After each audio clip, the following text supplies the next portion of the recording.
केसरी नंदन जय हनुमान, केसरी नंदन जय हनुमान, जय हनुमान जय जय हनुमान, जय हनुमान जय जय हनुमान।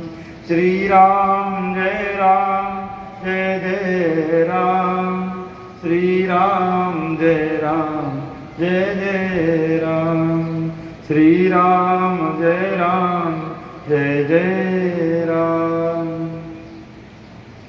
श्री रामचंद्र भगवान की जय, श्री हनुमान जी महाराज की जय, श्री अयोध्या धाम की जय, श्री सरयू महारानी की जय, श्री चित्रकूट धाम की जय, श्री कांतानाथ भगवान की जय, श्री वृंदावन बिहारी लाल की जय, श्री निधिवन राज की जय, श्री राधा कुंड की जय, श्री श्याम कुंड की जय, श्री गोवर्धन नाथ की जय, ब्रज 84 कोस की जय, सकलेश्वर महादेव की जय, श्री गोपेश्वर महादेव की जय, श्री आशीश्वर महादेव की जय, सब संतन की जय, सब भगतन की जय। जय जय श्री सीताराम, जय जय श्री राधे श्याम, जय जय श्री राधे श्याम। भगवत वांछा कल्पतरु कृपा सिंधु दीनबंधु दीनानाथ प्रियतम परमेश्वर उमावती चरण चारण भूत भावन भोलेनाथ की आकार कृपा है, उनकी करुणामयी दृष्टि है, जो इस पावनतम पवित्रतम श्रावण मास में अधिक मास में हम आप बैठ करके शिव चर्चा का आनंद ले रहे हैं, शिव कथा का सुख ले रहे हैं। भाग्य का यही पता लगता है, उज्जवल भविष्य का यही पता लगता है कि व्यक्ति कहाँ जाकर के बैठ रिया है, कहाँ जाकर के उठ रिया है। तो हमारा आपका परम सौभाग्य है जो इस कलिकाल में श्रावण मास में पुरुषोत्तम मास में बैठ करके शिव कथा का आनंद हम आप ले रहे हैं। भगवान हर और हरि दोनों का ये महीना अब की बार प्रकट हुआ है। श्रावण मास भगवान शिव को अति प्रिय है, भगवान शिव का अति अनुराग है श्रावण मास के प्रति, और अधिक मास के प्रति नारायण का अधिक अनुराग है। जिस अधिक मास को पुरुषोत्तम मास भी कहते हैं, अधिक मास भी कहते हैं, तो विष्णु भगवान का श्रावण मास हुआ है और पुरुषोत्तम मास हरि का हुआ है। तो हरि हर का बड़ा सुंदर ये मेल हुआ है, और इसमें भी सुंदर कथा शिव पुराण की सुनने को मिल रही है। इससे बड़ी और सुंदर बात क्या होगी, इससे बड़ी और धन्यता की बात क्या होगी। बारंबार अनुभव होता है कि कलिकाल के जीवों पर भगवान शिव की हेतु की कृपा बरस रही है, भगवान नारायण के कारण कृपा बरस रही है। बिना कुछ प्रयास किए हुए, बिना कुछ उद्योग किए हुए जीवों को ऐसी सुंदर निर्मल कथा प्राप्त हो रही है। तो कहाँ लगता है कलयुग आ गया, कहाँ लगता है कि लोग भक्ति नहीं करते हैं। जब पंडाल में देखते हैं तो लगता है सतयुग आ गया है, और वास्तविकता आप जानते हो कलयुग का समय है। पर जब ऐसी कथा होती रहे, हम आप सब कथा का आश्रय लेते रहे, तो ऐसा अनुभव करें कि हम साक्षात सतयुग में ही बैठे हुए हैं। हर युग में हर युग हुआ करता है। सतयुग में भी कलयुग था, कलयुग में भी सतयुग है, द्वापर में भी त्रेता था, त्रेता में भी द्वापर है। तो चारों युग हर युग में हुआ करते हैं। सतयुग में जहाँ पाप कर्म होता था, जानना चाहिए कि वहां तो कलयुग रहता है, और कलयुग में भी जहाँ पर कथा जैसे और भी अन्य मंगल धार्मिक कार्य होते हो, तो विचार करना चाहिए अब यहाँ पर सतयुग प्रकट है, अब यहाँ पर साक्षात सतयुग विद्यमान है। और भगवान नारायण की बड़ी हेतुकी कृपा कलयुगी प्राणियों पर वर्षा करती है। और युगनते कमल नयन कलयुग बहुत कृपा करी। 4 युग हैं, सब युगों से भगवान विशेष कृपा कलयुग के प्राणियों पर करते हैं। कलयुग के प्राणियों पर भगवान विशेष अनुग्रह करते हैं और उनकी अपनी कथा दे देते हैं, अपने नाम का कीर्तन दे देते हैं। अन्य युगों में तब तो कोई कर सकता था, यज्ञ अनुष्ठान तो कोई कर सकता था, पर किसी प्रेमी भागवत के मुख से, किसी प्रेमी शिव भगत के मुख से, नारायण भगत के मुख से कथा मिल जाना परम दुर्लभ बात है। भागवत के महात्म्य में आता है कि देवता लोग अमृत का कलश लेकर के सुखदेव जी की सभा में प्रकट हुए हैं और हाथ जोड़ करके कहा कि आप परीक्षित को कथा सुना रहे हैं, ये 7 दिन में मरने वाला है, तो आप इसको अमृत पिला दीजिए और कथा रूपी रस का दान आप हमें कर दीजिए। तो सुखदेव जी परम बुद्धिमान है, विचार किया, जिन देवताओं ने भगवान को भी अमृत नहीं दिया, गरुड़ भी गया अमृत लेने, उसको भी अमृत नहीं दिया है, और हमारे सभा में स्वयं चलकर आए हैं अमृत का कलश लेकर के। और कंजूस आदमी कभी विशेष उदार बने, विशेष कुछ अच्छी बात करे तो समझना इसका कोई बड़ा स्वार्थ है। तो सुखदेव जी ने विचार किया कि जो देवता लोग गरुड़ भगवान को भी अमृत नहीं दिए, वो स्वयं चलकर आए हैं, अवश्य कुछ न कुछ बड़ी बात है। तो उन्होंने बैठ करके जब सत्संग के भाव को तोला है, तात स्वर्ग वर्ग सुख धरई तुलाए के अंग तुल न ताई सकल मिली जो सुख लव सत्संग। ये अपवर्ग अर्थात संसार के सबरे सुख, सवर्ग का सुख, अनेकानेक लोगों का सुख एक तरफ रखा जाए और सत्संग का सुख एक तरफ रखा जाए तो ताई न तुल सके नहीं, वो तुल नहीं सकता है। तो सुखदेव जी ने जब तोला तो उनको पता लगा है कि सत्संग का आनंद, सत्संग का सुख सर्वश्रेष्ठ आनंद है, जिस सत्संग का मोल ये देवता लोग अमृत देना चाहते हैं। सुखदेव जी ने कहा, अगर श्रोता बनकर आए होते, जिज्ञासु बनकर आए होते तो कथा सुना देता, पर तुम तो व्यापारी बनकर आए हो, मोल भाव करने आए हो, हम आपको अमृत दे देते हैं, आप हमको कथा दे दीजिए। तो भैया ऐसे लोग कथा के अधिकारी नहीं है। तो देवताओं को भी कथा से भगा दिया और वो कथा हमको सहजता से मिल गई है, सरलता से मिल गई है।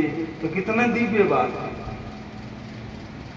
स्वर्ग लोक में, अन्य अन्य लोकों में देवता बैठे हुए जो धरती की ओर देखते हैं और इस तरह भाग्यशाली जीवों को कथा सुनते हुए देखते हैं तो उनके भाग्य की सराहना करते हैं और वो चाहते हैं कि कलयुगी जीवों के बीच में हमारा भी जन्म हो, तो हम भी इस प्रकार भगवान की कथा अमृत का आनंद लें। क्योंकि ध्यान दीजिए, कथा कीर्तन नाम जप इत्यादि धरती पर हुआ करता है।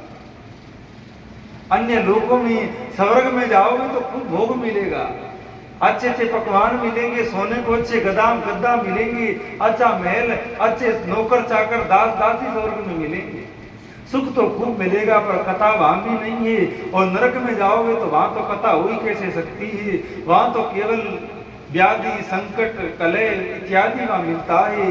तो ना ये स्वर्ग में कथा है, ना ये वैकुंठ में कथा है। कथा केवल कलयुग में ही मिला करती है, इस धरती पर ही मिला करती है। प्रथम दिन आपको कहा था, राम जी जब जाने लगे, हनुमान जी को कहा आप भी चलो। तो हनुमान जी ने पूछा, क्या आपके साकेत में आपकी कथा हुआ करती है? क्या आपके साकेत में आपके नाम का कीर्तन हुआ करता है? राम जी ने हंस करके कहा कि वहां तो मैं स्वयं रहता हूं, वहां मेरी कथा नहीं होती। कथा तो कलयुग में इस धरती पर हुआ करती है, नाम जप नाम कीर्तन इस धरती पर हुआ करता है, वहां तो मैं स्वयं विराजता हूं। हनुमान जी ने कहा कि महाराज ऐसे साकेत को लंबी दंडवत है, लंबी प्रणाम है, आप ही पधारिए, दास नहीं रहेगा। एक बात और बताइए, आप जहाँ रहते हैं वहां पर आपकी कथा कीर्तन नहीं होती है, पर जहाँ पर आपकी कथा और कीर्तन होता है क्या आप वहां पर रहते हैं? राम जी ने कहा कि मैं अवश्य मैं वहां पर रहता हूँ जहाँ मेरी या मेरे भागवतों की कथा हुआ करती है, या मेरे भक्तों के नाम का कीर्तन होता है, वहां मैं अवश्य में रहता हूं। तो ये कलयुग में रहने वाले जीवों का ही सौभाग्य है जो उनको कथा मिल जाती है, कथा प्राप्त हो जाती है।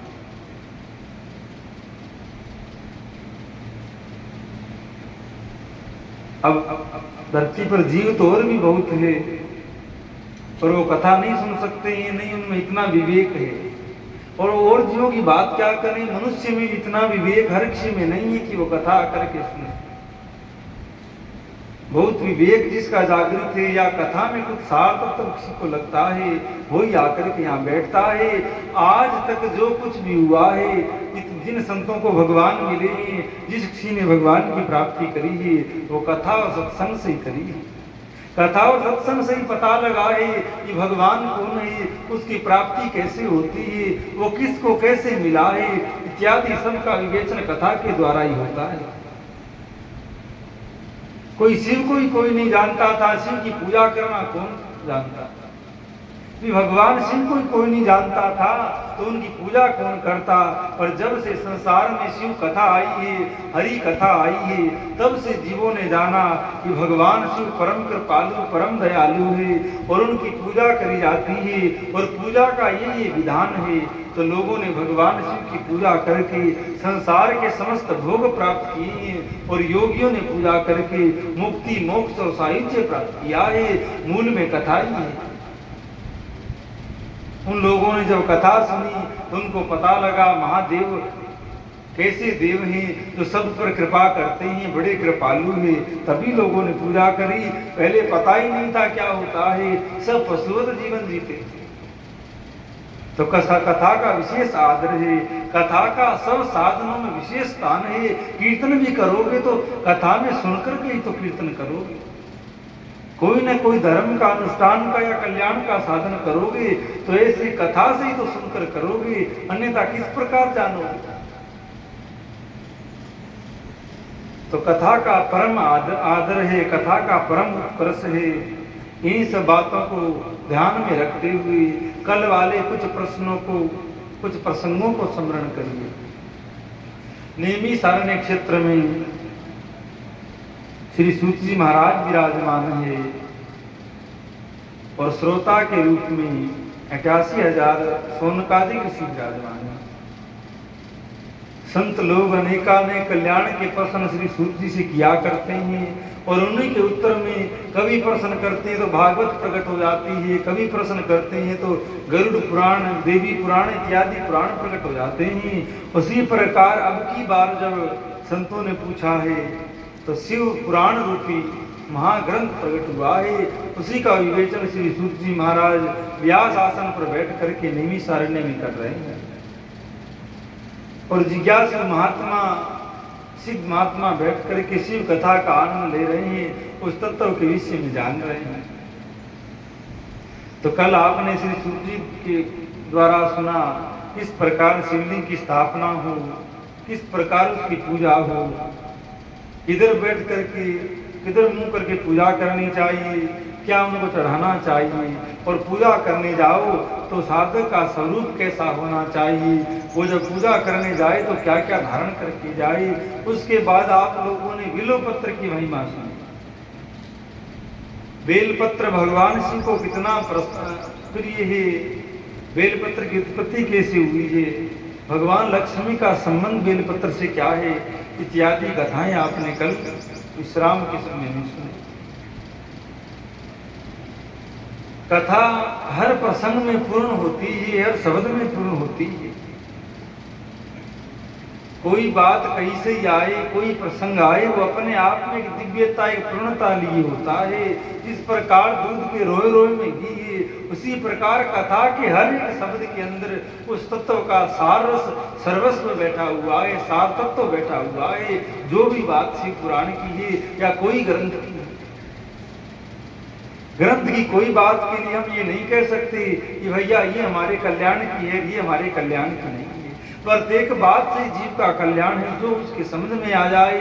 अगर आपके शिव नाम जप की बात समझ में आ गई तो कल्याण है, आपके शिव की अभिषेक करने की महिमा समझ में आ गई तो कल्याण है, या अनेकानेक शिव के और भी आराधन है, या परमात्मा की व्यापकता समझ में आ गई तो कल्याण है। शास्त्र की हर बात में ही कल्याण हुआ करता है, संत की हर बात में ही जीव का कल्याण और जीव का हित छुपा होता है। तो ध्यान पूर्वक एकाग्रचित करते हुए भगवान शिव के चरणों का ध्यान करते हुए कैलाश पर्वत पर विराजित माता अंबिका का ध्यान करते हुए भगवान शिव के पुत्र श्री गणेश कार्तिकेय का ध्यान करते हुए और भी उनके जो पार्षद गण है, सेवक गण है, उनका ध्यान करते हुए बिना किसी विघ्न बाधा के हमारा ये आयोजन, हमारी ये कथा संपूर्ण हो, इसके लिए प्रार्थना करते हुए आज के प्रसंग में प्रवेश करते हैं। परम सुंदर ये धाम है, सुंदर तो था ही, पर अब ये कथा यहाँ विराजित तो और सुंदर हो गया है, और दिव्य हो गया है। ये स्थान की विशेष महिमा बढ़ गई है।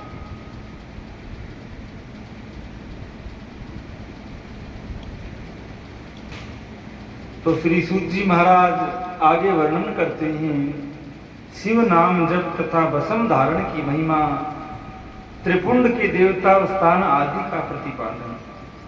ऋषि बोले, महाभाग व्यास से सूत जी आपको नमस्कार है।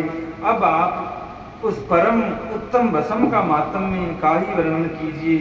भस्म मातम्य, रुद्राक्ष मातम्य तथा उत्तम नाम मातम्य, इन तीनों को परम प्रसन्नता पूर्वक प्रतिपादन कीजिए और हमारे हृदय को आनंद दीजिए। भगवान में और भगवान से जुड़ी हुई वस्तु में भेद नहीं हुआ करता है कि भगवान अलग है, भगवान का नाम अलग है, भगवान की पूजा अलग है, भगवान के भगत अलग है, भगवान की कथा अलग है, ऐसा नहीं। संसार में तो हर भेद में, हर चीज में भेद है। व्यक्ति अलग है, व्यक्ति का नाम अलग है। अब नाम तो भैया नैन सुख है और आंखों से अंधा है, कितना अंतर हो गया है। नाम तो भैया श्रीमन नारायण है, नाम तो भैया धन्ना सेठ है और 4 रुपया भी आपके पास में नहीं है, तो कितना अंतर है। नाम तो भैया शेर सिंह है और रात्रि में बिल्ली भी देख ले तो भाग पड़ता है, तो भैया नाम में वा में कितना अंतर है। पर भगवान में ऐसा नहीं है। भगवान में और भगवान के कोई भी वस्तु में रत्ती भर भी अंतर नहीं। संसार में जैसे अनेकानेक उदाहरण है, भगवान सूर्य में और अग्नि में कोई अंतर नहीं माना जाता है। वो अग्नि है, वो विशेष रूप से तो सूर्य हो गया है और थोड़े अंश में वो अग्नि रूप हो गया है। तो भगवान के पूजन में, भगवान के भक्तों में, भगवान के धाम में, भगवान के नाम में, भगवान के लीला में, भगवान के धाम में, भगवान के स्वरूप में कोई अंतर नहीं है। इन चारों पांचों में से एक का भी आश्रय जीव ले लेता है तो उसका कल्याण निश्चित हो जाता है, क्योंकि चारों में कोई भेद नहीं है। भगत भक्ति भगवंत गुरु चतुर नाम बपु एक, इनके पग बंधन किए नासत विघ्न अनेक। भगवान के भगत, भगवान के दास और भगवान के जो सेवक हैं, इन चारों में कोई अंतर नहीं है। चारों ही नाम से तो 4 हैं, प्रमुख हित एक है। उसी प्रकार भगवान की कथा एक, भगवान का पूजन एक, भगवान के नाम का जप एक, भगवान के संत भक्तों का दर्शन एक, पर है तो अलग अलग, पर वास्तविक चारों का फल एक। चारों ही भगवान और चारों की प्राप्ति कल्याण है। तो शौनकादिक ऋषि बड़ा सुंदर विवेचन करते हुए शौनकादि को सूत जी से पूछते हैं कि आप कृपा करके भस्म धारण का मातम्य बताइए। अब ये भस्म धारण करना साक्षात शिव का ही स्वरूप है, कोई अंतर नहीं है। अब भैया जेर को लोटा भर के पी जाओ या 1 बूंद पी जाओ, वो तो मार ही डाले। अमृत की 1 बूंद पी लो या घड़ा भर के पी जाओ तो ये अमर 1 बूंद भी अमर कर देती है, और घड़ा भर के पियो तो भी अमर हो जाओगे। उसी प्रकार चाहे भगवान का संपूर्ण स्वरूप की पूजा करी जाए या भगवान के किसी एक अंग की पूजा करी जाए, वो पूर्ण फल देने वाली है। भगवान शिव की पूजा करी जाए, चाहे नंदी की पूजा करी जाए, चाहे कार्तिकेय, गणेश और दुर्गा की पूजा करी जाए, चारों पांचों का स्वरूप एक है। इन बातों में भेद नहीं मानना चाहिए। और इसके बाद में चाहे शिव की पूजा करने वाला कोई ब्राह्मण हो, शिव की पूजा करने वाला कोई भक्त हो, अगर आपकी श्रद्धा भाव में भी ठीक बैठ रही है तो उस ब्राह्मण और साधु के द्वारा भी आपकी कल्याण हो सकता है, आप पर कृपा हो सकती है। क्योंकि शिव पुराण में आया है, शिव पूजक भी शिव का ही स्वरूप है, शिव पूजक ब्राह्मण भी शिव का ही स्वरूप है, शिव पूजक सन्यासी शिव का ही स्वरूप है। इन बातों में दृढ़ विश्वास हो तब हो। बेलपत्र साक्षात शिव का स्वरूप है। तो संत लोग नए नए प्रश्न करके सुंदर सुंदर युक्तियां संतों के हृदय से निकालते हैं। जैसे दूध का मंथन होता है तो दूध से भी कीमती उसके अंदर मक्खन निकलता है, और जब मक्खन को भी तपाया जाता है तो मक्खन से भी कीमती घी निकला करता है। उसी प्रकार संतों का जीवन अति अद्भुत, संतों का जीवन अति निर्मल है। पर जब संतों के हृदय का मंथन होता है तो उनके हृदय के मंथन से बड़े ही सुंदर, बड़े ही अमूल्य भगवान की प्राप्ति होती है, भगवान का प्राकट्य होता है। इसीलिए संत लोग बैठ करके साधना के द्वारा, भक्ति के द्वारा, तप के द्वारा अपने हृदय को मथा करते हैं। जैसे दूध के मतने से माखन निकला है, इसी प्रकार संत राम सुखदास जी ने अपने हृदय को मत करके कितने कितने उपाय ऐसे ऐसे दे दिए हैं, जिनके द्वारा व्यक्ति नींद लेता हुआ भी, संसार का भोजन करता हुआ, संसार के भोग भोगता हुआ भी उस परम गति को प्राप्त हो सकता है।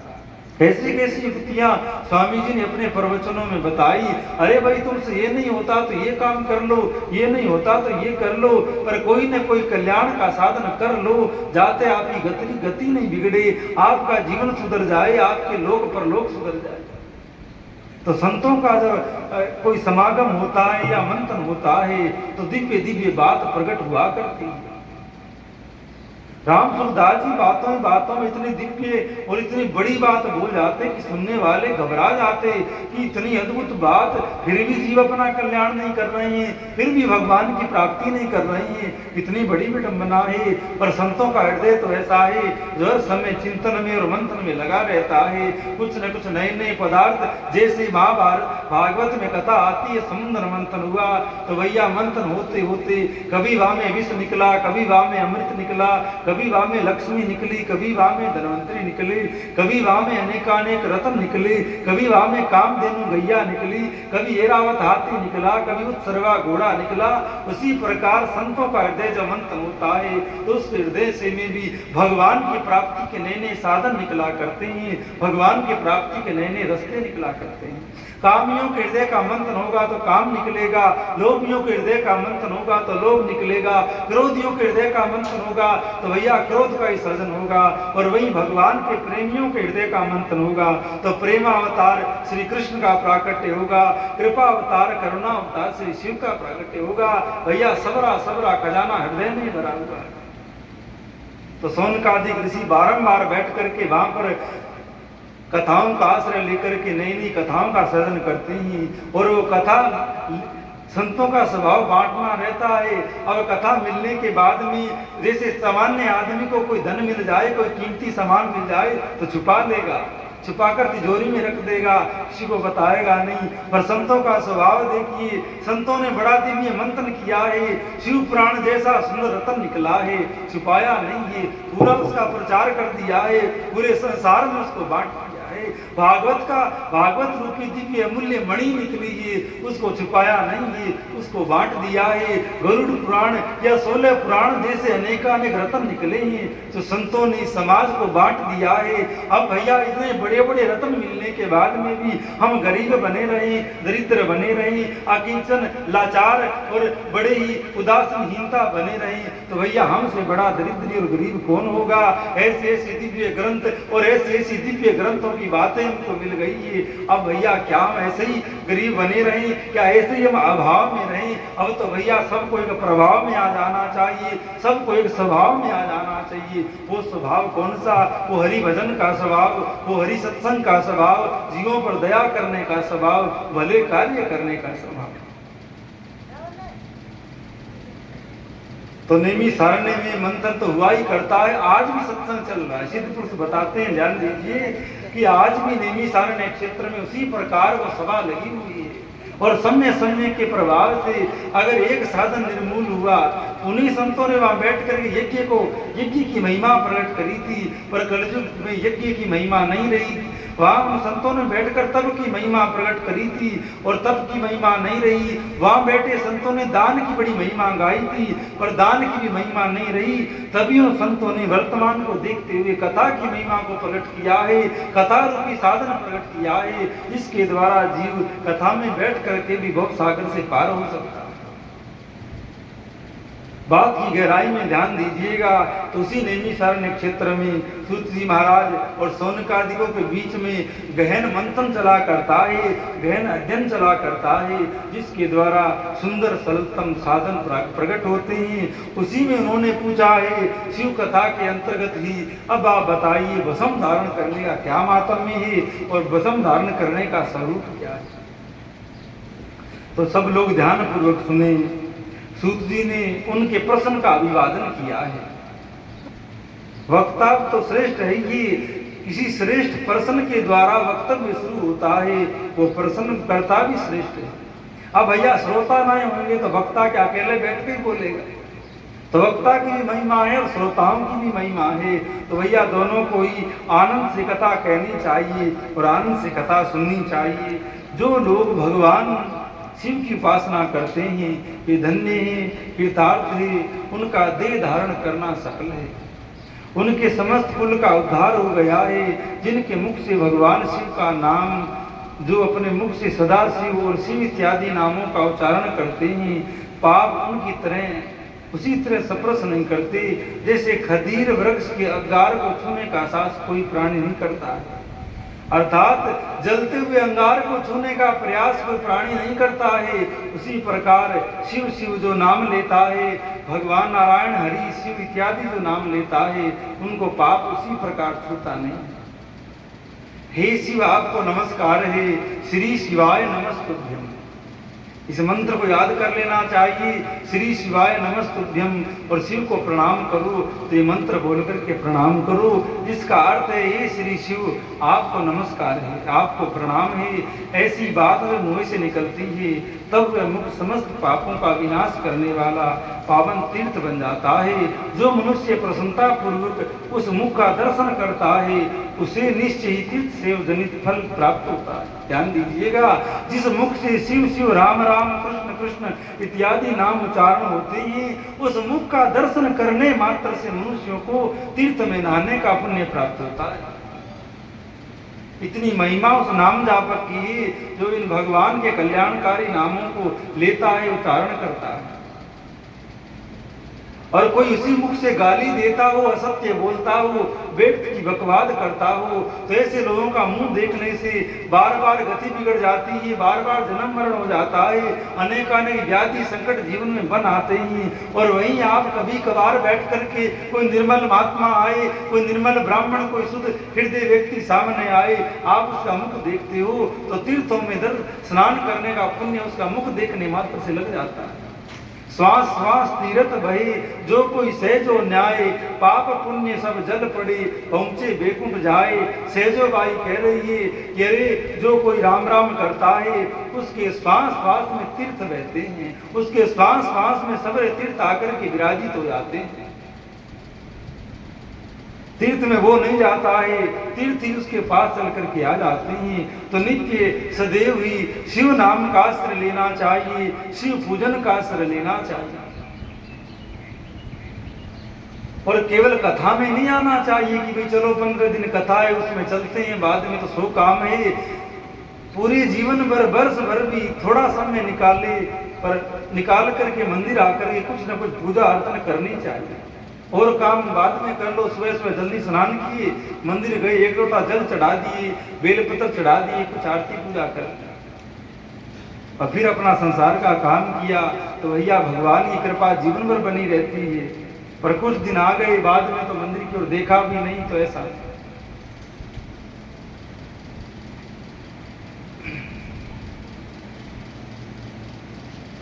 ब्राह्मणों शिव का नाम विभूति भस्म तथा रुद्राक्ष तीनों त्रिवेणी के समान परम पुण्य माने गए हैं। भगवान शिव का नाम मुख में होवे, माथे पर भस्म का त्रिपुंड होवे और गले में रुद्राक्ष की माला हो तो मानो कि त्रिवेणी में नहाने का पुण्य प्राप्त हो गया। तुम्हारे सामने कोई महात्मा साधु या कोई व्यक्ति आ जाए, इसके माथे पर भस्म लग रही हो, गले में रुद्राक्ष की माला हो और मुख में शिव शिव नारायण हरि का नाम हो, तो जान लेना कि जो प्रयाग में त्रिवेणी बहती गंगा जमुना सरस्वती वो तुम्हारे सामने आ गई है। हृदय से इसको प्रणाम करो। तुम्हारे सामने कोई वैष्णव साधु ब्राह्मण आए, गले में तुलसी होए, मुख में राम जी का नाम होए, माथे पर रुद्र त्रिपुंड होए, तो विचार करो साक्षात नारायण के दर्शन हो गए, साक्षात नारायण के दर्शन हो गए हैं। अगर ऐसी भावना हो जाए तो नारायण के दर्शन करने का पुण्य उस व्यक्ति को प्राप्त हो जाता है। तो ऐसा भाव रखना चाहिए, ऐसी श्रद्धा रखनी चाहिए। रुद्राक्ष दिखे तो श्रद्धा भाव से सर झुके, तुलसी दिखे तो श्रद्धा भाव से सर झुके, पीपल या गाय दिखे तो श्रद्धा भाव से सर झुके। संसारियों के सामने अनेकानेक लोगों के सामने 20 बार सर झुकाते हैं, पर गऊ ब्राह्मण तुलसी शिवालय भगवान के संतों के सामने अहंकारी लोग झुकते नहीं।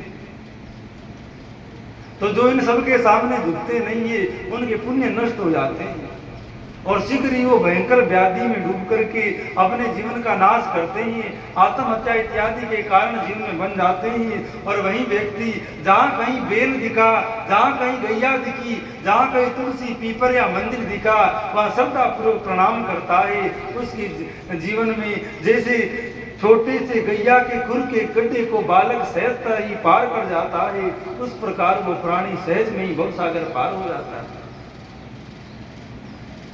बुंदेलखंड क्षेत्र में ऐसे कई ब्राह्मण हुए, बड़े संपन्न गांव के मुख्य आदमी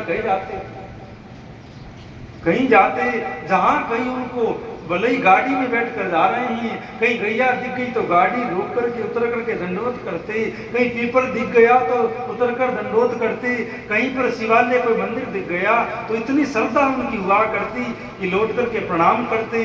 जो मैया बाप गैया तुलसी इत्यादि का अनादर करता है उसकी बुद्धि मलिन हो जाती है और मलिन बुद्धि के द्वारा वो ऐसे ऐसे कार्य कर बैठता है जो यहाँ भी उसके लिए नरक बन जाता है और मरने के बाद में घोर नरक उसके लिए तैयार होता है। इसलिए भूल करके भी राजा रघु ने, ध्यान दीजिएगा, राजा रघु ने एक बेटी गैया का अपमान किया था जिससे कई वर्षों तक उसके संतान नहीं गई। वशिष्ठ ऋषि के पास आए, उन्होंने कहा कि तुमसे ये अपराध हुआ है, तुम कहीं जा रहे थे, रास्ते में गैया बैठी थी, तुमने बेटी गैया को उठाया, इस कारण तुम्हें श्राप लगा है, तुम्हारे संतान नहीं। जाओ हजारों वर्ष तक गैया चराओ। तब रघु ने जाकर के कई हजार वर्ष तक बिना पैरों में त्राण पहने हुए नंगे पैरों चल करके गाय चराई। तब जाकर के राजा अर्ज जैसा बेटा हुआ है और राम जैसा पोता उसको प्राप्त हुआ है। पर इन बातों का बड़ा अभाव है। लोग साधु ब्राह्मणों को भी प्रणाम करते हैं जैसे आशीर्वाद दे रहे हैं, ऐसे आकर के प्रणाम करेंगे, जय सीताराम जय राधे श्याम, जैसे आशीर्वाद दे रहे हो महाराज जी को और ब्राह्मणों। झुकना तो जैसे भूल ही गए हैं, प्रणाम करना तो जैसे भूल ही गए हैं। देखिए, अगर आपको श्रद्धा हो जाए तो आप प्रणाम करते करते भी सब कुछ प्राप्त कर सकते हो। ये पीपर मात्र पेड़ नहीं है, सर्व सिद्धि इसमें विराजती है। गैया कोई पशु नहीं है, ये सामान्य पशु है। तुम युवा को नीरा चराते हो, तुम युवा को थोड़ी जल देते हो, ऐसा भाव नहीं है। अगर तुम्हारा भाव हो जाए तो जिसको तुम ढांडी बोलते हो, पशु और गावड़ी बोलते हो, वही गाय अन्नपूर्णा कामधेनु के रूप में प्रकट होकर के तुमको कौन सा वैभव नहीं दे सकती, कौन सा साम्राज्य तुमको नहीं दे सकती है। भैया, वशिष्ठ समुद्र मंत्र के समय 5 कामधेनु गायें प्रकट हुई जो समर्थ ऐश्वर्यों को देने वाली और वो सप्त ऋषियों को दी गई थी। जो ब्रह्मा जी के 7 मुख्य पुत्र हुए उन सप्त ऋषियों को दी गई थी और उन्हीं सप्त ऋषियों में श्री वशिष्ठ ऋषि थे जो ब्रह्म ऋषि थे। उनके पास कामधेनु थी। भैया, पुरानी सी कुटिया में ऋषि बैठे रहते, गाय एक और कुटिया में बंधी रहती। वहीं से विश्वामित्र नाम का राजा निकला है, वहां पर रुका है। पुराने राजा लोग बड़े श्रद्धावान होते थे, उनका जीवन बड़ा पवित्र होता था, पवित्र खान पान था, पवित्र रहन सहन था और संत ब्राह्मणों का पूरा आदर करते थे, तो कैसी उनकी कीर्ति होती थी, कैसा उनका ऐश्वर्य और वैभव होता था। जब से गाय साधु ब्राह्मण मंदिर इत्यादि की अवहेलना होने लगी, अनादर होने लगा है, तब से मनुष्य श्रीहीन हो गया है, ऐश्वर्यहीन हो गया है। राजा नल की बात तो सुनी होगी। राजा नल को जब भी प्यास लगती थी तो भैया अपने आप जल उनके सामने प्रकट हो जाता था। तब जब भी उनके मन में आता था कि मैं अग्नि जलाऊं, तो बिना ही स्पर्श करते लकड़ी में अग्नि प्रज्वलित हो जाती थी, क्योंकि उसके जीवन में गाय के प्रति श्रद्धा थी, तुलसी के प्रति श्रद्धा थी, भगवान के प्रति श्रद्धा थी, अपने जन्म देने वाले माता पिता के प्रति श्रद्धा थी, अपने पूर्वजों के प्रति श्रद्धा थी। श्रद्धा के बल से बड़े बड़े सुंदर लक्षण मनुष्य में प्रकट हो जाते हैं। नल की कथा में आता है, कलयुग के प्रभाव से वो राजहीन हो गए थे। न रानी दमयंती और नल को श्राप मिल गया था, राज्य से निकाल दिए गए थे, पर ये प्रभाव उनमें तब भी बने रहे थे।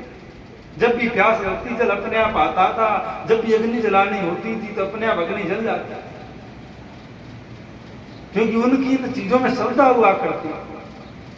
अब भैया गैया ही छोड़ दो, तुलसी ही छोड़ दो, शिवालय ही छोड़ दो, भगवान संत ब्राह्मण सबको छोड़ दो, पर भैया कम से कम जन्म देने वाले माता पिता में तो श्रद्धा रखो। जिस मैया ने 9 वर्ष पाल पोस करके तुमको बड़ा किया है, कम से कम उसका ध्यान रख लो। शिवालय नहीं जाओगे तो भी बात बन जाएगी, पर भैया माता पिता में श्रद्धा नहीं है और खूब शिव की पूजा कर रहे हो तो कुछ नहीं मिलेगा।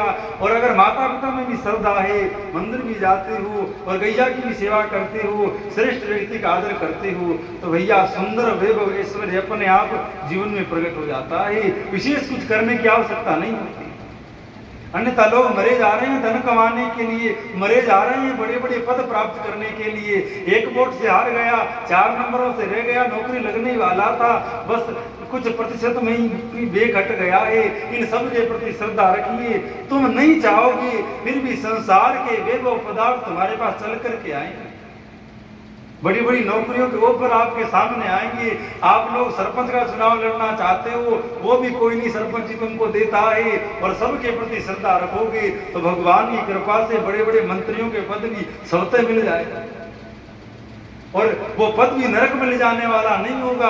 आजकल के जो जितने भी नेता है सबके सब आगे पीछे नरकों में डाले जाएंगे, क्योंकि इन सबके प्रति किसी की श्रद्धा नहीं। सबकी श्रद्धा पैसे में है, रुपया में है, और काऊ में किसी की श्रद्धा नहीं, काऊ में किसी का विश्वास नहीं है। अगर कल्याण चाहते हो तो इन सब में श्रद्धा करके जहाँ कहीं भी इनका अनादर होता दिखे तो भैया श्रद्धा पूर्वक प्रणाम करके क्षमा मांगो और सावधान होकर के जीवन व्यतीत करो। अन्यथा इन सब का अनादर ही मनुष्य के दुख का कारण है। आप कदम कदम पर अपराध करते हो, पता लगता नहीं है, बड़ी बड़ी व्याधियां उन अपराधों के कारण आ जाती है, फिर कहते हो ये समस्या आ गई, ये समस्या आ गई। अरे भाई इन सब के प्रति श्रद्धा रखो। और श्रद्धा भी उसी के हृदय में हुआ करती है जिसका हृदय निर्मल होता है, पावन होता है। अन्यथा जन्म देने वाली माँ के प्रति श्रद्धा भाव प्रेम भाव तुम्हारा नहीं है, तुम क्या शिव की पूजा करोगे, क्या ध्यान से कथा सुनोगे, क्या तुम गाय और तुलसी की सेवना करोगे। अगर जन्म देने वाले माँ बाप के प्रति तुम्हारी श्रद्धा नहीं है, शुरुआत तो वहीं से ही होती है। शुरुआत तो वहीं से ही होती है कि जन्म देने वाले माता पिता के प्रति श्रद्धा रखो, फिर उनके द्वारा बताए गए कार्यों में श्रद्धा रखो, उसके बाद शिव की बात आती है, उसके बाद कथा और संतों की बात आती है। अगर तुम्हारा अब बंदा घर में ही ठीक नहीं है तो भैया गांव में वो क्या ठीक रहेगा। जो आदमी गांव में ही ठीक नहीं है वो अन्यत्र कहाँ जाकर के ठीक रहेगा। तो शुरुआत घर से ही होती है, अर्थात शुरुआत खुद से ही होती है, कहीं बाहर से नहीं होती है। अरे लोग मिलते हैं, महाराज जी वो बदमाश है, वो ऐसा है, वो ऐसा है। भैया तू कैसा है तो देख। तो शुरुआत स्वयं से करिए, तब जाकर के अगर इनके प्रति हमारी श्रद्धा बन गई तो आप विश्वास करिए एकमात्र पीपल का पेड़ भी सब कुछ देने में समर्थ है। साक्षात लक्ष्मी नारायण पीपल के पेड़ में विराजते हैं, और लक्ष्मी नारायण ना बैठे वहां कोई कमी हो सकती है। लोग कहते हैं महाराज जी बहुत पीपर है, हमने तो एक दिन भी नहीं देखी कि या लक्ष्मी नारायण बैठे हो। भैया तुमको दिख जाते तो हमारी बताने की आवश्यकता थोड़ी पड़ती। तुमको दिख ना रहे हैं, तुम्हारे कर्म फूटे, तभी तो हम बता रहे हैं कि भैया श्रद्धा करो या के प्रति, सब कुछ मिल जाएगा। और अनादर करोगे मैया बाप का और फिर भी पीपर का पूजन करोगे तो भी कुछ नहीं मिलेगा। और जहां सबके प्रति देखिएगा, जो भगत होगा, जिसकी एक जगह भी श्रद्धा होगी उसकी सब जगह श्रद्धा होगी। जो जिसकी शिव में दृढ़ श्रद्धा है ना, वो आदमी, वो व्यक्ति माँ बाप की पूरी सेवा करेगा। और शिव भक्ति का नाटक करता है, मन में सच्ची श्रद्धा नहीं है तो मैया बाबा की भी सेवा नहीं कर सकता, वो समाज की सेवा नहीं कर सकता।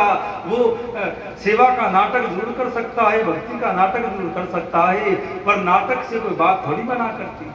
भोजन करने का नाटक कर लो, आहा बड़ा बड़ा सुंदर रायता है, बड़ी अच्छी सब्जी, बड़ी अच्छी रोटी, क्या रोटी भोजन करने का नाटक करने से भूख मिट जाती है? भोजन तो करोगे तभी मिटेगी। तो इन सब के प्रति वास्तविक श्रद्धा करिए, तब फिर देखिए चमत्कार। कई बार मन में आती है, लोग कहते हैं कलयुग आ गया है। कहां पर कलयुग? जहां देखो वहां पीपर वृक्ष के दर्शन हो रहे हैं, जहां देखो वहां शिवालयों के दर्शन हो रहे हैं, जहां देखो वहां कहीं नंदी दिख रहे हैं, कहीं गैया दिख रही है, कहीं भक्तजन दिख रहे हैं, कहीं कथा हो रही है। तो कहां कलयुग है? पर सतयुग में कोई आदमी परेशान नहीं था, किसी कोई समस्या नहीं। पर फिर विचार करते हैं कि इन सब के होते हुए मनुष्य परेशान क्यों है? तो वही बात फिर आती है कि इन बातों के प्रति मनुष्यों की श्रद्धा नहीं है, विश्वास नहीं है। नित्य पीपल में जल चढ़ाया जाए, नित्य तुलसी में जल चढ़ाया जाए, नित्य बेलपत्र और शिवलिंग पर जल चढ़ाया जाए, तो क्या संसार की समस्या बड़ी है या शिव से? क्या संसार की समस्या बड़ी है या बालाजी से, जो ये दूर नहीं कर सकते हैं? पर बात ये नहीं है, बात ये तुम्हारी श्रद्धा नहीं है, तुम्हारा विश्वास नहीं है। अरे देवता तो रहे, दूर रहे, मैया के अंदर तुम्हारी श्रद्धा होए, तुम परेशान हो तो मैया के पास जाकर वहां के चरण दबा दो, वहां के चरणों में प्रणाम कर दो और मन ही मन प्रार्थना करो, तो भैया वहां मैया के प्रति श्रद्धा से तुम्हारे सबरे काम हो जाते हैं। और ऐसे देखा भी गया कि मैया कोई देवता भगवान नहीं है, वो तुम्हारी माँ है, तुम्हारी उसके प्रति अगर श्रद्धा है तो वहीं से ही चमत्कार हो सकते हैं, सब कुछ बात वहीं से ही बन सकती है। और अगर श्रद्धा नहीं है तो फिर चाहे वो कितना बड़ा सिद्ध बैठा हो, तो चुटकियों में कुछ भी कर सकता हो, वो भी कुछ नहीं कर सकता। तो सबरा खेर श्रद्धा का है, और वो श्रद्धा निर्मल हृदय में टिका करती है, निर्मल हृदय में रहा करती है। अनेक अनेक दुनिया भर का कूड़ा करकट भरे रखो और फिर सोचो हमारी शिव की भक्ति में श्रद्धा हो जाए, मैया बाबा में श्रद्धा हो जाए। इसलिए ऐसा नहीं होता है, तभी कथा की आवश्यकता पड़ती है। भैया तुम कैसे भी हो आकर के बैठो और बात सुन लो, कथा सुनते सुनते हृदय निर्मल होगा, थोड़ी बहुत श्रद्धा बनेगी तो बनते बनते एक दिन पूरा निर्मल हो जाएगा, तो श्रद्धा पूरी बन जाएगी और संपूर्ण बात भी बन जाएगी।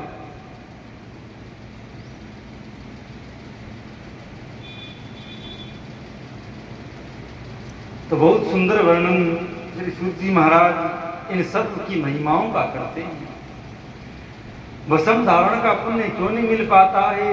अरे रुद्राभिषेक तो बहुत बड़ी विधि है,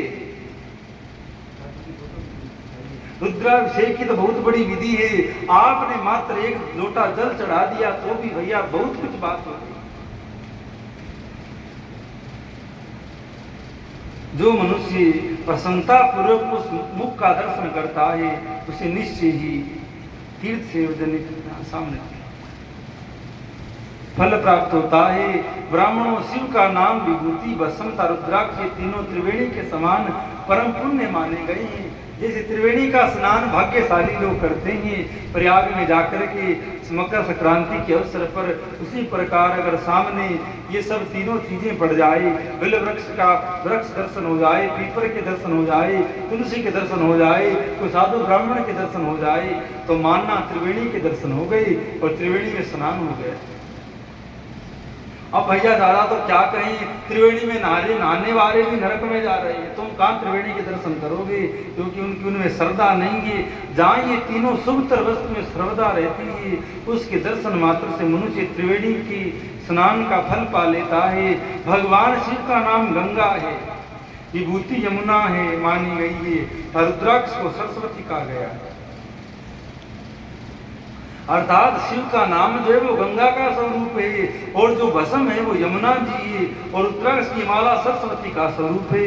इन तीनों की संयुक्ति त्रिवेणी समस्त पापों का नाश करने वाली। श्रेष्ठ ब्राह्मणों, इन तीनों की महिमा को सद भाव दिल लक्षण भगवान महेश्वर के बिना दूसरा कौन भली भांति जानता है।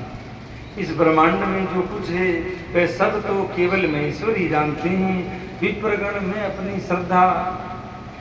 श्रद्धा भक्ति के अनुसार संक्षेप में भगवान के नामों की महिमा का कुछ वर्णन करता हूं। तुम सब लोग प्रेम पूर्वक सुनो। ये नाम महात्म्य सम पापों को हर लेने वाला सर्वोत्तम साधन है। पाप हरने के, पाप दूर करने के जितने भी साधन बताए गए हैं, उन सब साधनों में सबसे उत्तम साधन है नाम जप, भगवान का नाम।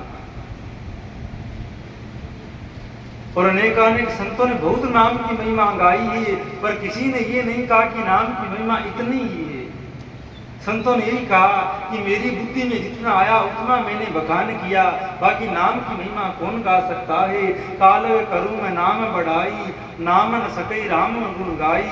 स्वयं भगवान राम भी अपने नाम की महिमा नहीं गा सकते, स्वयं शिव भी अपने नाम की महिमा नहीं गा सकते। पर कौन गा तो कोई नहीं सकता है, पर नाम की महिमा का अनुभव सब कर सकते हैं। ध्यान दीजिए, नाम को गा तो कोई नहीं सकता है कि नाम की महिमा क्या है, पर इस बात का अनुभव सब कर सकते हैं। कैसे? बोले शिव का नाम लेकर के, बार बार शिव का नाम लेकर के अनुभव सब कर सकते हैं। तो समय समय पर भगवान की अनेकानेक नामों का उच्चारण करना चाहिए। ये सत्य है, ये सत्य है। पाप मूल जो नाना प्रकार के दुख हैं वह एकमात्र भगवान नाम से ही नष्ट होने वाले हैं। दूसरे साधनों से संपूर्ण यत्न करने पर भी पूर्णतः नष्ट नहीं होते हैं। पाप दूर करने के बहुत सारे साधन हैं, उन साधनों के द्वारा पाप तो दूर हो जाते हैं, पाप तो क्षमा हो जाते हैं, लेकिन पाप करने की वृत्ति नष्ट नहीं होती है। आपने कोई पाप किए, वो पाप तो दूर हो गए, उनका फल आपको नहीं मिलेगा, पर आपके पाप करने की वृत्ति दूर नहीं हुई तो आप फिर पाप करोगे। तो कभी ना कभी तो ऐसा बन ही जाएगा कि खूब सारे पाप करोगे और धोने का कोई कार्य बनेगा नहीं, तो बड़ा दुख प्रकट हो जाएगा। पर नाम ऐसा साधन है जो पाप को तो मिटा ही देता है और पाप करने की वृत्ति को भी मिटा देता है।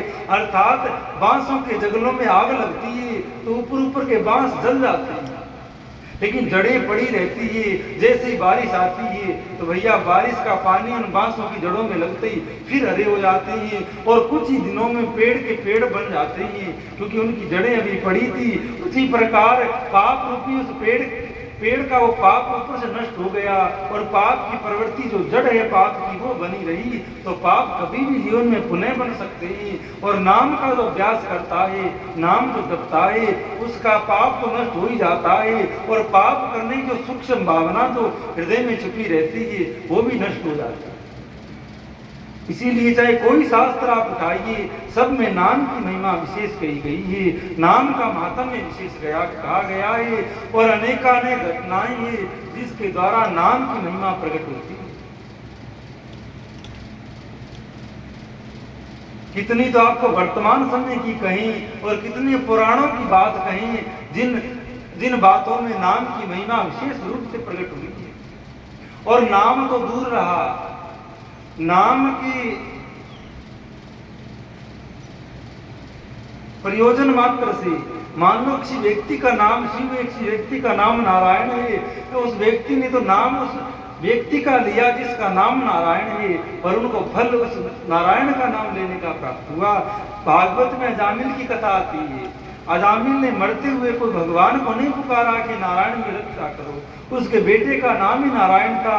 अब उसने तो उस बेटे को पुकारा और उस असल जिस नारायण का नाम असल में ही नारायण है उसने सुन लिया और आकर के पास दे दिया। तो नाम तो अलग रहा, नाम की आभास मात्र से भी कृपा हो जाती है। और जो नाम स्वयं नाम कोई लेता है तो उसके भाग्य का तो कहना क्या है, उसकी सौभाग्य का क्या कहना, इसमें कोई संशय नहीं है। पूर्णतः नष्ट नहीं होते हैं। जो मनुष्य इस भूतल पर सदा भगवान शिव के नामों के जप में लगा हुआ है, वह वेदों का ज्ञाता है, वह पुण्यात्मा है, वह धन्यवाद का पात्र है तथा वह विद्वान माना गया है। मुनि जिनका शिव नाम जप में विश्वास है, उनके द्वारा आचरित नाना प्रकार के धर्म तत्काल फल देने के लिए उत्सुक हो जाते हैं। ध्यान दीजिएगा, जो शिव शिव करते हैं उनके द्वारा कोई भी कार्य धर्म का किया जाए तो तुरंत ही वो उस कर्म का फल देने वाला हो जाता है। मानव आप शिव शिव का जप करते हैं नित्य, आपने आज शिव की पूजा करी तो उस पूजा का फल आपको तुरंत ही मिलने वाला है, क्योंकि जापक का ऐसा प्रभाव हो जाता है। पूजा तो करना दूर रहा, अगर आपने कोई धर्म का कार्य किया भी नहीं फिर भी शिव शिव करने वाले को वो कार्यों का फल अपने आप मिल जाता है। आपने हजारों ब्राह्मणों को भोजन नहीं करवाया और आप शिव शिव जपते हैं तो मात्र जप से ही हजारों लाखों का पूरे संसार को भोजन कराने का पुण्य आपको अपने आप मिल जाता है, क्योंकि आप परमात्मा का नाम लेते हैं। ये सबसे बड़ी भक्ति है। कोई व्यक्ति पूरे संसार को रोज भोजन करवाता हो, कोई व्यक्ति पूरे संसार का धन खर्च करके हवन करवाता हो, कोई व्यक्ति हजारों हजारों वर्ष तक तप करता हो, बहुत कुछ लुटा करके दान देता हो, सब बातें सबरी एक तरफ और एक शिव नाम एक तरफ। इसीलिए सबसे बड़ा साधन नाम का गया है। कल्याणकामी पुरुषों को और सब आडंबरों का त्याग करके, इधर उधर बातों का त्याग करके केवल शिव शिव का ही उच्चारण करना चाहिए। बड़ी नाम की महिमा है। एक दिन आपको कुछ थोड़ी बहुत नाम की महिमा बताते हुए एक बात बताई आपके स्मरण में हो। एक चंडाली थी, एक ब्राह्मणी थी, जो अपने मार्ग से भटक गई है, अपने कुल धर्म से भटक गई है और उसने अपना चरित्र दूषित कर लिया है। घर वालों ने उसको निकाल दिया है, वो जंगल में चली गई है और जंगल में जाकर वाने किसी भील के संग ब्याह कर लिया है और वह वो भी ब्राह्मणी होकर चंडाली हो गई है और उसी के अनुसार खाती पीती और रहने लगी है। सबरे धर्म कर्म भूल गई है। अब भी लोग अब भक्षण करते हैं जो नहीं खाना चाहिए, वो भी वो खाते हैं तो वो भी उनके साथ में खाने लगी है। कई बालक भी उसके हो गए हैं। तो एक बालक की वो माँ बनने वाली है। एक दिन उसको तीव्र भूख लगी है और भूख के मारे उसके प्राण कांप गए हैं। वो मांस खाने के लिए पशुशाला में गई है और पशुशाला में उसने सोचा कोई हिरण बंधा होगा जिसको मैं मार लूं, लेकिन वहां गैया का बछड़ा बंध लिया था। उसने उसका वध करके उसका भक्षण कर लिया है। अब जैसे ही उसने देखा अरे ये तो बछड़ा है, तो उसने कोई भगवान शिव का नाम नहीं लिया कि मैं भगवान शिव का नाम ले रही हूँ। अचानक उसके मुख से शिव शिव शिव इस प्रकार नाम निकला है और इसी नाम का देखो कितना पुण्य हो गया है। वो चंडाली वो ब्राह्मणी मर करके अगला जन्म चंडाल की स्त्री होकर के जन्मी है, फिर चंडाल की कन्या होकर के वो जन्मी है।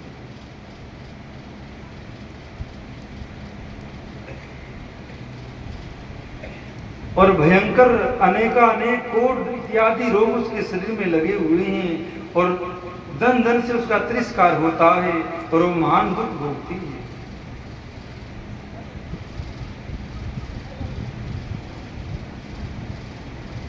भक्ति का लवलेश भी उसके अंदर नहीं है।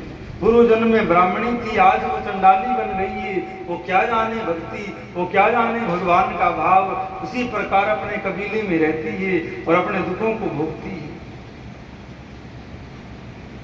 हर हर महादेव शंभु काशी विश्वनाथ गंगे। हर हर महादेव शंभु काशी विश्वनाथ गंगे। हर हर महादेव शंभु काशी विश्वनाथ गंगे। पर देखिए उस एक नाम जो अनजाने में उसने शिव शिव कहा, उसका क्या फल हुआ है। पुण्य तीर्थ गोकर्ण क्षेत्र में शिवरात्रि का पर्व है।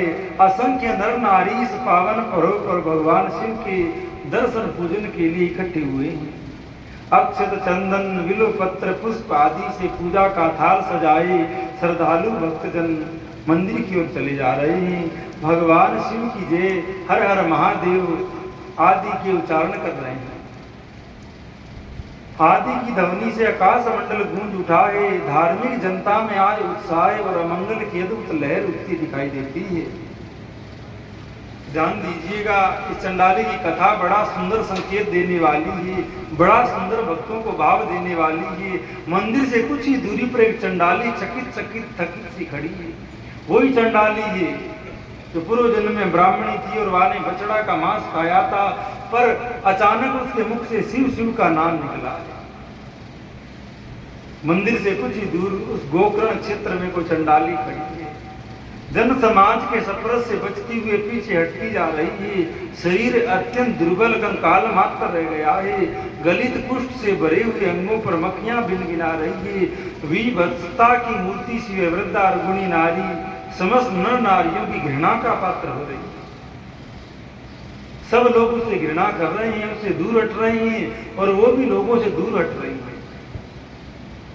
शरीर पर रक्त पीव से सना हुआ फटा पुराना वस्त्र दर्शकों से विशेष घृणा का भाव उत्पन्न कर रहा है। जीवन से उब कर उसने अनशन किया है। शरीर की पीड़ा को देखते हुए उसने मरने का विचार किया है, या ये मानो कि वह को 2-4 दिन से अन्न नहीं मिला है। शिवरात्रि का दिन है, ध्यान दीजिएगा। उब कर उसने अनशन किया है, या अन्न के अभाव से ये कहना कठिन है। जैसे भी हो, शिवरात्रि के एक दिन पहले ही वह निराहार है, अर्थात भोजन नहीं किया है, तो मानो उसका शिवरात्रि का उपवास हो गया है। अब देखो, उस शिव नाम का जो अनजान में लिया, उसका इतना फल हुआ है कि चंडाली होकर के अपने जीवन के अंत काल में भी गोकर्ण जैसे तीर्थ क्षेत्र में पहुंच गई है, भगवान शिव के क्षेत्र में पहुंच गई। ऐरे गेरे का सौभाग्य नहीं होता है कि कथा में आकर के बैठ जाएं या तीर्थ में चले जाएं। विशेष कोई न कोई भक्ति का उपाय, कोई भगवान का नाम, कोई संतों का दर्शन कभी न कभी किया होगा, तभी आकर के कथा सत्संग में बैठने का सौभाग्य मिलता है। अन्यथा भैया ये पड़ोस ने काम कर करके परेशान है रही है, कथा में आने का टाइम नहीं मिल गया। तो बड़े ये सौभाग्य जानना चाहिए। कभी कभार अपनी इस जीव से शिव नाम, नारायण नाम, हरि नाम उच्चारण हुआ होगा, उसी का फल है जो आपको इन कानों के द्वारा शिव कथा सुनने को प्राप्त हो रही है। इस बात में कोई संशय नहीं है। लड़खड़ाती हुई मंदिर के निकट तक आ गई है। लोग उसको दुत्कार रहे हैं, भगा रहे हैं। अरे ये चंडाली है, इसके कोट हुआ है, ये मंदिर के पास क्यों आ गई है? मन में एक ही साध है, मेरे हाथ का विलो पत्र भगवान के चरणों में किसी प्रकार पहुंच जाए। अब देखिए, वह चंडाली क्या जाने शिव की भक्ति को, क्या वो विलो पत्र चढ़ाए, पर पूर्व जन्म में लिए गए शिव नाम का इतना प्रभाव हुआ है कि एक तो उसको शिव क्षेत्र मिला है, अर्थात गोकर्ण वो तीर्थ क्षेत्र मिला है, और दूसरा उसके मन में थोड़ा बहुत कुछ आया है कि मेरे हाथ में जो बेल पत्र है ये भगवान शिव को चढ़ जाए, भगवान शिव इसको ग्रहण कर ले। अब उसके ऐसे घोर कर्म हुए कि वो मर करके चंडाली बनी है, परिवार को साथ नहीं देता है, भूख मरती है। तो किसी ने कह दिया कि गोकर्ण क्षेत्र में मेला भरता है, वहाँ बहुत सारे लोग आते हैं जो भिखारियों को दान देते हैं, खाने को कुछ देते हैं। तो वो चंडाली अपने ग्राम से चलती हुई गिरती पड़ती उस तीर्थ में आ गई है। पर भैया आ तो अब सामान्य सी बात है, वो तो भोजन के लिए आई है, पर असल बात भोजन वाली नहीं है। उसने शिव का नाम लिया है, इसीलिए उसको वो तीर्थ क्षेत्र मिला है जिसमें वो आकर के पड़ गई है और भीख मांगती है। कोई व्यक्ति शिवरात्रि के दिन शिव की पूजा करने जा रहा है, उसने कहा अरे भाई कुछ खाने को तो भूखी मर रही हूँ, तो उसके हाथ में बेलपत्र था, उसने वो बेलपत्र ही उसके हाथ में दे दिया। वो तो कहाँ बेलपत्र लाने जाती, उसके रोम रोम में कीड़े पड़े हुए थे और भयंकर कुष्ठ रोग को वो भोग रही थी। और जैसे ही उसने देखा ये तो बेल पत्र है, तो उसी शिव नाम के प्रभाव से उसके अंदर ऐसी बुद्धि आई कि अगर ये भगवान शिव के ऊपर चढ़ जाए, कोई मेरे हाथ से ले जाकर उनको चढ़ा दे तो मेरा सौभाग्य हो जाए। अब उसने अनजाने में शिव नाम लिया है और उस एक नाम के पुण्य के प्रभाव से इतनी बड़ी लीला हो गई है कि वो शिव क्षेत्र में ही पहुंच गई है, हाथ में बेलपत्र भी आ गया है और चढ़ाने की भी भावना हो गई है, जैसे मानो शिव ये सब उससे करवा रहे हैं। शिव ने उसको संकेत किया होगा कि अरे चंडाली, अरे दुष्टा, यहाँ क्या पड़ी है, तीर्थ क्षेत्र में चली जा, गोकर्ण क्षेत्र में चली जा। मानो शिव के नाम के प्रभाव नहीं, उसका हाथ पकड़कर लाकर उसको तीर्थ में बिठा दिया है और उसके हाथ में परम पावन बिल्वपत्र आ गया है और उसके मन में ऐसी भावना आ गई है कि ये भगवान के ऊपर चढ़े और लिए हुए बैठी है। आने जाने लोगों से कह रही है, अरे भैया मैं तो जा नहीं सकती हूँ, तुम जा रहे हो, बिल्वपत्र भगवान को चढ़ा दो। लोग घृणा करते दूर दूर से निकल रहे थे, कोई उसके पास नहीं आता, पर बार बार वो यही कह रही थी कि भैया ये ले जाओ, चढ़ा दो। मन में एक ही साध है, मेरे हाथ का बिल्वपत्र भगवान के चरणों में किसी प्रकार पहुंच जाए। अब देखिए इस एक बिल्वपत्र का भी कितना प्रभाव हो सकता है, इस एक बार शिव नाम लेने का कितना प्रभाव हो सकता है। फिर भी हम जीवन भर उल्टी सीधे बकवास करते हुए, व्यर्थ की बातें करते हुए निकाल देते हैं। एक बार भी शुद्ध हृदय से शिव नाम नहीं लेते हैं, शिव की कथा नहीं सुनते हैं, शिव के बार बार अनुमोदन नहीं करते हैं, तो उसका एक ही इसके भाव है, इसी प्रकार करके मेरे हाथ की ये वस्तु शिव तक पहुंच जाए। और देखिएगा अगर आपका भाव हो तो आप मंदिर जाने में असमर्थ है, बिल्वपत्र चढ़ाने में असमर्थ है, तो कई बार तो भैया स्वयं शिव आ जाते हैं, भैया तुम मुझे बिल्वपत्र चढ़ाने वाले थे, लाओ मुझे बिल्वपत्र दो, स्वयं स्वीकार करने आ जाते। ऐसा कौन देव होगा, ऐसा कौन होगा जो स्वयं आ जाए अपनी पूजा करवाने के लिए, फिर तुमको बहुत सारा पुण्य दे दे, बहुत सारा तुमको सौभाग्य दे। संत लोग कहा करते हैं कि भगवान शिव जैसे भगवान है, हनुमान जी जैसे भगवान है, राम जी जैसे भगवान है, फिर भी लोग इनकी भक्ति नहीं करते, लोग इनका नाम नहीं लेते हैं, इनका जप नहीं करते हैं। कैसी विडंबना है, कैसा आश्चर्य है कि ऐसे ऐसे भगवान बैठे हुए हैं और लोग कहीं और भागते हैं। कौ तहसीलदार पर भरोसा करते, कौ थानेदार पर भरोसा करते, कौ सरपंच या कौ नेता पर भरोसा करते, भगवान पर भरोसा नहीं करते। और वो भाग्यशाली होते हैं जिनका भाव उधर लग जाता है, उनका भाव उधर टिक जाता है। कुम्मन दास ने ठाकुर जी को पद गागा करके रिझाया है। कुम्मन दास जी गोरवा क्षत्रिय थे, जतिपुरा में रहते थे, ठाकुर जी में नित्य प्रेम था और वो गाते थे ठाकुर के लिए, दुनियादारी के लिए नहीं गाते थे। बड़ा मधुर कंठ था और भगवान को गा कर रिझाते थे। पूरी दुनिया में चर्चा हो गई कि भैया कुम्मन दास नाम का कोई गवैया है जो बड़ा सुंदर गाता है। उस समय अकबर राजा था, अकबर को पता लगी तो अकबर गुणग्राही था, गुण देख करके व्यक्तियों को मानता था। तो किसी ने कहा कि जतिपुरा में वो कुम्मन दास नाम का क्षत्रिय है जो बड़ा सुंदर गाता है, क्या गाता है, सुनने वाले मंत्रमुग्ध हो जाते हैं।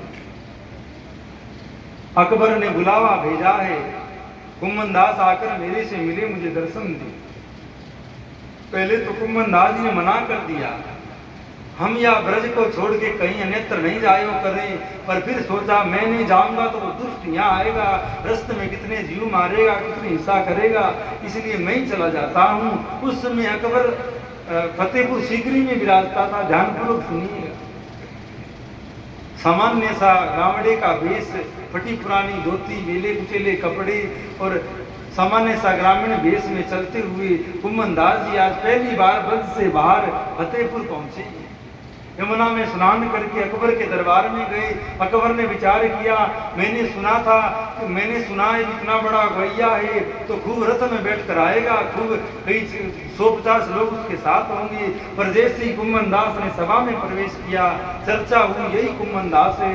अकबर देखकर चौंक गया, इतनी बड़ी उपलब्धि इसके पास में है, इतना बड़ा गुण इसके पास में है, इसके पास गायन विद्या है और ऐसा ऐसा इसका गरीब सब। अकबर ने देखा भी गुणों की पूजा है। अकबर ने कहा कुछ गाइए, मैंने सुनाया बहुत सुंदर गाते हैं, कुछ सुनाइए। कुम्मन दास ने कहा कि हम साधु लोग, वैष्णव लोग तो भगवान के लिए गाते हैं, कब राजा के लिए नहीं गाते कि हम राजा को कुछ गाकर सुनाएं और राजा कुछ हमको भेंट दक्षिणा कुछ विदाई दे, कुछ दे, हम इसलिए नहीं गाते हैं। ध्यानपूर्वक प्रश्न सुनिएगा। अर्थात हमारे अंदर कोई भी गुण है तो वो संसार को रिझाने के लिए नहीं हुआ करता है, वो भगवान को रिझाने के लिए हुआ करता है। कुम्भन दास ने गाने से मना किया। अकबर ने बहुत कहा तो कुम्भन दास ने वृंदावन की ओर मुख करके गाया, मन से नहीं गाया, खींच करके गाया, दुखी होकर गाया कि कहां इस दुष्ट के पास आना पड़ा। कुम्भन दास ने क्या गाया? बोले भगत को कहां सीकरी काम, आवत जावत पनैया टूटी, बिसर गयो हरि नाम। भगत को कहां सीकरी काम। अब भैया काऊ की हिम्मत होए जो देश के प्रधानमंत्री या देश के राजा को ऐसा बोल दे, पर भगत की निर्भयता देखिए। कुम्भन दास ने गाया कि जाको मुख देखत दुख लागे, ताको करनो परी प्रणाम। भगत को कहां सीकरी काम। कुम्भन दास लाल गिरधर बिनु और काम बेकाम, भगत को कहां सीकरी काम। भाव समझिएगा। कुम्भन दास ने गाया कि भगत को राजा रजवाड़ों से क्या काम, आने जाने में समय अलग खर्च हुआ और भैया लाभ हुआ नहीं, दूसरी और टूट गई। और अकबर सामने ही बैठा और कहा कि जिस तुर्क का, जिस मुसलमान का मुंह देखने से ही पाप लगता है उसको प्रणाम करनी पड़ी। पर इतना सुंदर लगा अकबर को कि अकबर इस बात पर प्रसन्न हो गया। अकबर की बेइज्जती इसमें थी और कोई मन से नहीं गाया था, पर जिसका मन भगवान में लगा होता है वो खींच करके भी गाए तो बड़ा मधुर हो जाता है। अकबर प्रसन्न हुआ और बोले मांगो, क्या मांगते हो? जो मांगो सो दे दूंगा। कुम्भन दास ने कहा हमारे तो स्वामी श्री गिरधर लाल हैं, श्री श्याम सुंदर है, मांगना होगा तो उनसे ही मांगेंगे, आपसे नहीं मांगेंगे। अरे कुछ तो लो, कोई दो चार गांव ही ले लो, कुछ गांव की जागीर ले लो, सोना चांदी कुछ तो लो। उन्होंने कहा नहीं कुछ नहीं चाहिए। ज्यादा जिद करी तो कहा मैं मांगू वही दे दो। बोले मांगो। बोले आज के बाद तुम मुझे कभी बुलाना नहीं और तुम कभी आना नहीं। अर्थात जिसने भगवान की दासता स्वीकार करी है, बालाजी और ठाकुर जी और अनेकानेक देवताओं की इसने दासता स्वीकार करी है, वो किसी मनुष्य की दासता स्वीकार नहीं करी। असल में वही मनुष्य है, असल में वही भक्त है जो किसी साधारण व्यक्ति की दासता स्वीकार नहीं करता है, भगवान की दासता स्वीकार करता है।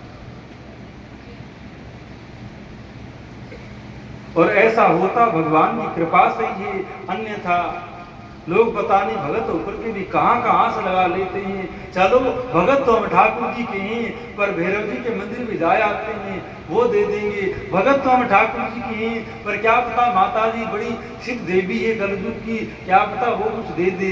ये भैया भगत के लक्षण नहीं है। तो शिव नाम लेने भर से और तीर्थ क्षेत्र में आने से उसकी बुद्धि हो गई है कि कोई ले जाकर मेरे हाथ का ये बिल्व पत्र भगवान को चढ़ा।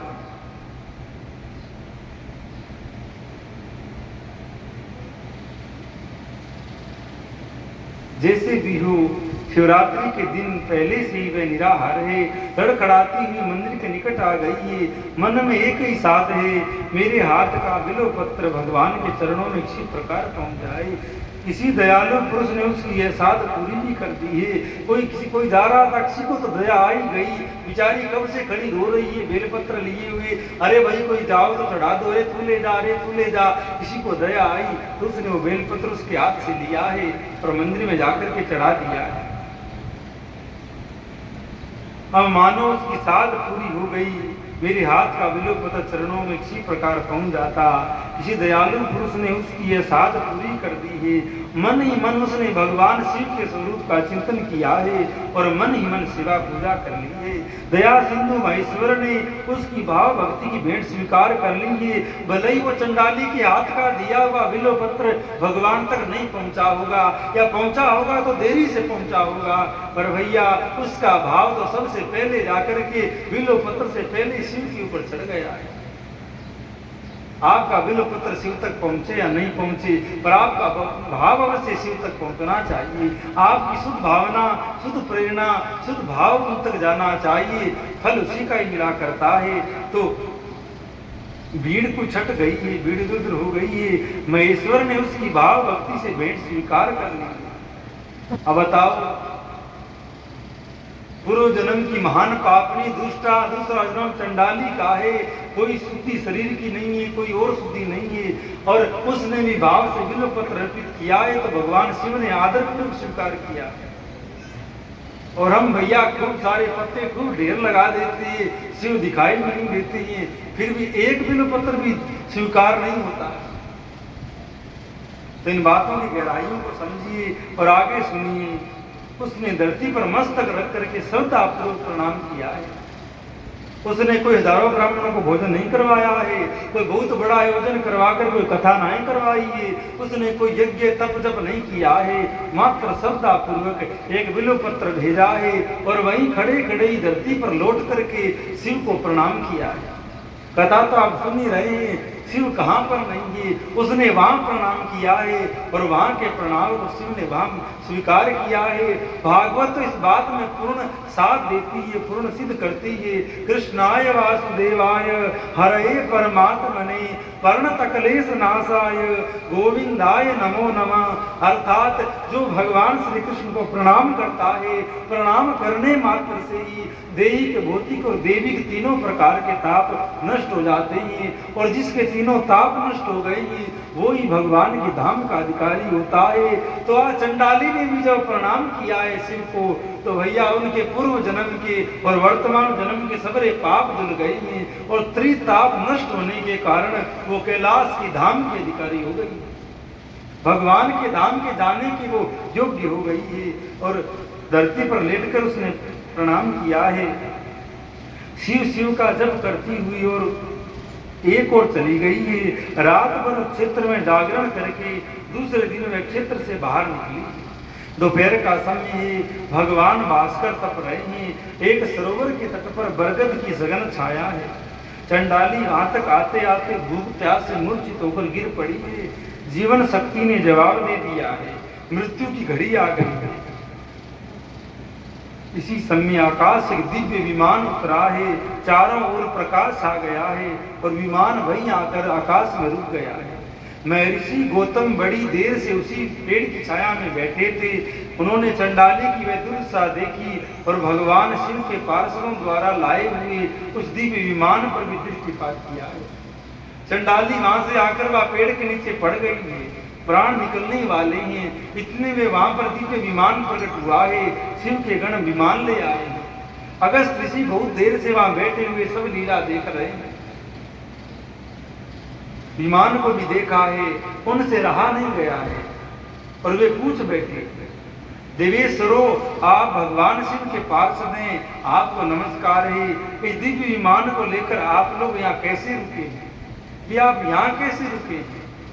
मेरे को तो लेने आप आए नहीं है। दूसरी तो ये चंडाली पड़ी है, आप किस लिए आए हैं? आपके मन में कोई विनोद तो नहीं सूझा है, अर्थात आपको कोई मजाक तो नहीं सूझी है कि मेरे को तो भी जाना नहीं है और ये तो चंडाली, इसको आप लेने आ नहीं सकते हैं, तो क्या मेरे पास विमान लेकर आए हो कि आपको कोई मजाक सूझी है? भी आपको कहीं जाना ही नहीं हो, कोई आपके पास लाकर गाड़ी रोक दे और कहे चलो, तो आप कहोगे भैया मेरे को जाना ही नहीं है, क्या तेरे मन में कोई मजाक आ गई थी जो कह रहा है चलो मेरे साथ वहां चलते हैं? भगवान शिव के पार्षदों ने चंडाली की ओर संकेत करके कहा, हम लोग इसी को लेने के लिए आए हैं। गौतम जी चकित होकर पूछा, अहो ये तो बात आजीवन पाप पंग में डूबी रहने के कारण अत्यंत निंदित चंडाल योनि में उत्पन्न हुई है। ये पूर्व जन्म में अनेकानेक पाप करने के कारण अब इसका जन्म चंडाल योनि में हुआ है। इसके रोग ही बता रहे हैं कि इसने पूर्व जन्म में बहुत बड़े बड़े पाप किए हैं। ध्यान दीजिएगा, हमारे जीवन में कोई भी समस्या आती है, कोई भी रोग व्याधि आती है, वो किसी दूसरे का फल नहीं होता है, हमारे ही द्वारा किए गए पापों का वो फल होता है। तो उसको आनंद पूर्वक भोगना चाहिए, आनंद पूर्वक प्रसन्न होकर लोगों को भोगना चाहिए, क्योंकि भगवान की दया हो गई है। भगवान रोग देकर के उस पाप को तुमसे हटाना चाहते हैं। एक महात्मा को देखा, बुखार चढ़ती तो राजी होते, प्रसन्न होते। आज तो बुखार चढ़ गई और कई बार तो 102, 103, 4 डिग्री तो बुखार पहुंच जाती, तो बड़े राजी होते कि भगवान हमारे किसी घोर पाप को भुगतान करवा रहे हैं। कोई और भी संकट आता तो प्रसन्न होते कि देखो भगवान की कैसी दया है, मुझे तो पता ही नहीं कि मैंने पूर्व जन्म में कौन सा पाप किया होगा, पर भगवान मेरे पर कितना ध्यान रख रहे हैं, समय समय पर थोड़ा थोड़ा करके कोई न कोई व्याधि भेज देते हैं जिससे मेरे किए गए पूर्व के पापों की शुद्धि हो रही है। ऐसा विचार भी हम लोगों को रखना चाहिए। कोई संकट कुछ आ गया हो तो घबराना नहीं चाहिए। घबराने संकट विशेष रूप संकट हो जाता है, और जो व्यक्ति इस भाव से प्रसन्न हो जाता है कि भगवान की दया तो देखो, वो ये संकट भेजकर मेरे को शुद्ध करना चाहते हैं, मेरे पापों को मिटाना चाहते हैं। सभी व्यक्ति के जीवन में संकट व्याधि रोग आते हैं। लोग कहते हैं महाराज अभी तो ध्यान नहीं हमने कोई पाप किया होगा, तो बताएं, जाने अनजाने बहुत प्रकार के पाप वर्तमान में भी बना करते हैं, और बहुत सारे पाप हम पूर्व जन्मों में कर करके आए होते हैं। उन सब का फल भोगने के लिए ही नया जन्म मिलता है, तो हम यहाँ आकर के फल भोगते हैं। अब देखिए जो भोग रहे हैं उसमें आपका जोर नहीं चल सकता है, क्योंकि वो तो आप कर आ गए हैं, वो तो आप कर आ गए हैं, उस पर आपका जोर नहीं चलता है। लेकिन आगे का सुधार सकते हैं, आगे का आप अपना कर्म अपनी स्थिति सुधार सकते हैं। वो कैसे सुधार सकते हैं? अच्छे कर्म करके, अपने मनोवृत्ति को सुधार करके। अन्यथा पीछे कुछ गड़बड़ करके आए जो अब तुम्हारे साथ सब गड़बड़ है, और अब जो झमेला है उसी प्रकार फिर नए कर्म करोगे तो फिर व्याधि आगे ओढ़ते आते हैं। इसीलिए सावधान होकर के मनुष्य को कर्म करने चाहिए, ताकि अब से पहले जो किया सो किया, उसका फल आज तक भोग रहे हैं, लेकिन आगे तो कम से कम सुखी रहें, आनंद रहें, आगे कुछ नया नहीं भोगना। तो ऋषि ने कहा कि मैं देख रहा हूं ये चंडाली घोर पाप करके आई है, क्या इसके लिए विमान आया है? तो भगवान के दूतों ने कहा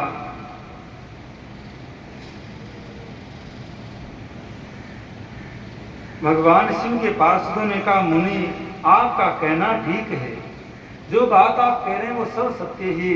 पूर्व जन्म में इसके द्वारा सचमुच बड़े भयंकर पाप हुए हैं, तथापि अब ये भगवान शिव की शरण ले चुकी है, भगवान शिव की शरण में आ चुकी है। अब उनके नामों का उसने उच्चारण किया है। जो भगवान शिव की शरण लेता है और उनके नामों का कीर्तन करता है, वह सब पातकों से तर जाता है। इसीलिए सब मनुष्यों को एक स्वर में भगवान शिव की शरण लेनी चाहिए, तो किंतु परंतु नहीं लगाना चाहिए, और भगवान शिव की शरण में आ जाना चाहिए, तो विशेष कृपा हो जाती है। अन्यथा हम दूर बैठे रहें और कोई उपाय करते रहें, तो उन उपायों से भी जो काम नहीं बनेगा, वो सरलता से कहीं बैठे हो वहीं से भगवान की शरण हो जाओ। लोग कहीं बैठे कोई देवता की ओट ले लिया करते हैं, अर्थात सहारा ले लिया करते हैं। उसी प्रकार कहीं बैठे हुए शिव की ओट ले लो, शिव का सहारा ले लो, तो वहीं कल्याण है। गोकर्ण क्षेत्र में उपवास करके रात में इसने जागरण किया है, और इसके हाथ बिल्व पत्र का मानसिक पूजन भगवान शिव ने स्वीकार किया है। इसी अनुपम पुण्य का अक्षय फल भोगने के लिए ये आशुतोष शिव के मंगलमय धाम को जा रही है। ऐसा कहकर भगवान शिव के दूतों ने उस जीव को जो चंडाल योनि से खींच करके दिव्य नारी शरीर प्रदान किया है, और वो सुंदर पार्वती की सखी वो चंडाली हो गई है, और दिव्य नारियों ने स्वागत पूर्वक उसे विमान में बिठाया है, और सुगंध और दिव्य प्रकाश फैल रहे थे। विमान पर बैठकर वह साक्षात नित्य शिव धाम में पहुंचकर पार्वती जी की सहचरी हो गई है। उसकी वे दिव्य गति देखकर समस्त लोकपाल आश्चर्य से चकित हो गए हैं। अर्थात अब आप विचार करिए, एकमात्र श्रद्धा पूर्वक बिल्वपत्र चढ़ाने से और मानसिक शिव की पूजा करने से और मुख से कुछ शिव के नाम उच्चारण करने का इतना पुण्य हो सकता है। तो जीवन भर शिव की पूजा करे, जीवन भर शिव पर बेलपत्र अर्पित करे, उसका कितना पुण्य हो सकता है।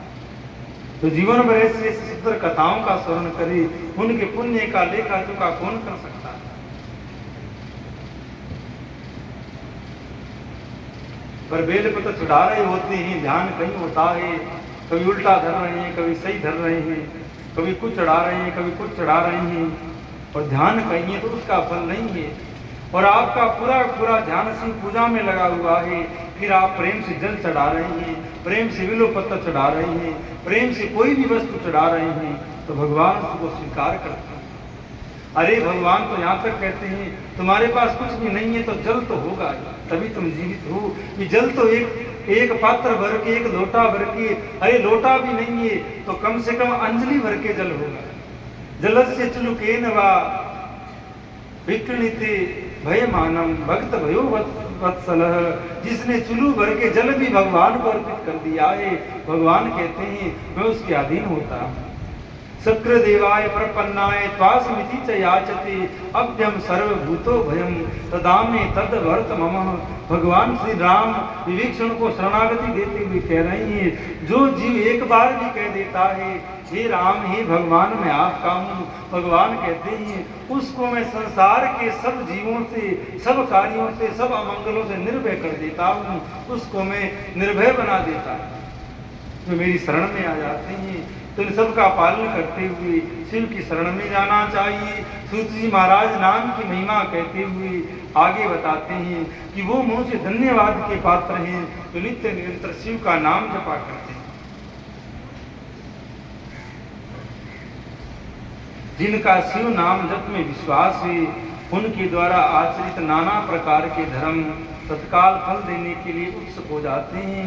महर्षि भगवान शिव के नाम से जितने पाप नष्ट होते हैं, उतने पाप मनुष्य इस भूतल पर कर नहीं सकते हैं। अर्थात भगवान का एक नाम इतने पाप मिटा सकता है जितने पाप कोई संसार का मनुष्य कर नहीं सकता है। अब आप बुद्धि लगाओ कितनी बड़ी नाम की महिमा है। जो शिव नाम रूपी नौका पर आरूढ़ हो संसार रूपी समुद्र को पार करते हैं, उनके जन्म मरण रूप संसार के मूलभूत वे सारे पाप निश्चय ही नष्ट हो जाते हैं। महामुनि संसार के मूलभूत पातक रूपी पातकों का शिव नाम रूपी कुठार से निश्चय ही नाश हो जाता है। जो पाप रूपी दावानल से पीड़ित है उन्हें शिव नाम रूपी अमृत का पान करना चाहिए। भगवान के दावानल से दग्ध होने वाले लोगों का उस शिव नामामृत में के बिना शांति नहीं मिल सकती है। जो शिव नाम रूपी सुधा का वृष्टि जनित धान में गोते लगा रहे हैं, इस संसार रूपी दावानल के बीच में खड़े होने पर भी कदापि शोक के भागी नहीं बनते। इस संसार में अनेकानेक आग लगी हुई है, अनेकानेक आंधी चल रही है, अनेकानेक बड़े बड़े दूषित जल के भंवर यहाँ पे उठा करते हैं। इन सब में रहते हुए भी रत्ती भर भी कोई संकट में कौन नहीं है जिसने अहर्निश शिव नाम का आश्रय ले लिया है। सोते उठते जागते बैठते हर समय जो शिव शिव का नाम उच्चारण करता है वो आग के बीच में रहकर के भी शीतलता का अनुभव करता है। जिन महात्माओं के मन में शिव नाम के प्रति बड़ी भारी भक्ति है, ऐसे लोगों की सहसा और सर्वथा मुक्ति होती है। मुनीश्वर जिसने अनेक जन्मों तक तपस्या की है उसी की शिव नाम में प्रीति और भक्ति होती है। अब हमारी आपकी भक्ति शिव नाम में, राम नाम में, कृष्ण नाम में क्यों नहीं हो पाती है? क्योंकि हमारा इतना पुण्य भी नहीं है। संत कह रहे हैं जिन्होंने हजारों वर्षों तक पहले तप किया होगा और तप के प्रभाव से जिनका मन निर्मल हुआ होगा उन्हीं को शिव नाम की महिमा समझ में आती है और वही नाम लेने में लगते हैं। बाकी सुनते तो हजारों लोग हैं, सुनते तो हजारों लोग हैं। अब भैया एक डॉक्टर है उसके पास में एक ही बीमारी के हजारों लोग आते हैं पर दवाई तो कोई एक आध की लगा करती है, ठीक तो एक आध ही हुआ करता है। इसी प्रकार शिव नाम की महिमा हजारों लोग सुनते हैं, हजारों लोग कहते हैं, पर जिनका पूर्व जन्मों के पुण्य और तप के द्वारा मन निर्मल हुआ है उन्हीं को इन शिव नाम की महिमा में विश्वास होता है और वही नाम लेने में लगते हैं। अंत हम बोल रहे हैं, आप सुन रहे हो और जगह जगह श्रावण में शिव पुराण होता है तो कितने हजारों लोग सुन रहे होंगे, पर दृढ़ विश्वास दृढ़ श्रद्धा उन्हीं की होगी जिनका मन भक्ति करते हुए निर्मल हो गया है, शुद्ध और पावन पवित्र हो गया। जिनके मन में भगवान शिव के नाम के प्रति कभी खंडित नहीं होने वाली असाधारण भक्ति प्रकट हुई है, उसी के लिए मोक्ष सुलभ है। ये मेरा मत है। जो अनेक पाप करके भी भगवान शिव के नाम जप में आदरपूर्वक लग गया है, वह समस्त पापों से मुक्त हो जाता है, इसमें संशय नहीं है। जैसे वन में दावानल से दग्ध हुए वृक्ष भस्म हो जाता है, उसी प्रकार शिव नाम रूपी दावानल से दग्ध होकर उस समय के सारे पाप भस्म हो जाते हैं। सोनक जिसके अंग नित्य भस्म लगाने से पवित्र हो गए हैं तथा जो शिव नाम जप का आदर करने लगा है, वह घोर संसार सागर को भी पार कर लेता है। संपूर्ण वेदों का अवलोकन करके पूर्ववर्ती महर्षियों ने यही निश्चय किया है कि भगवान नाम की कहां तक महिमा कही जाए। बस विश्वास की देर है।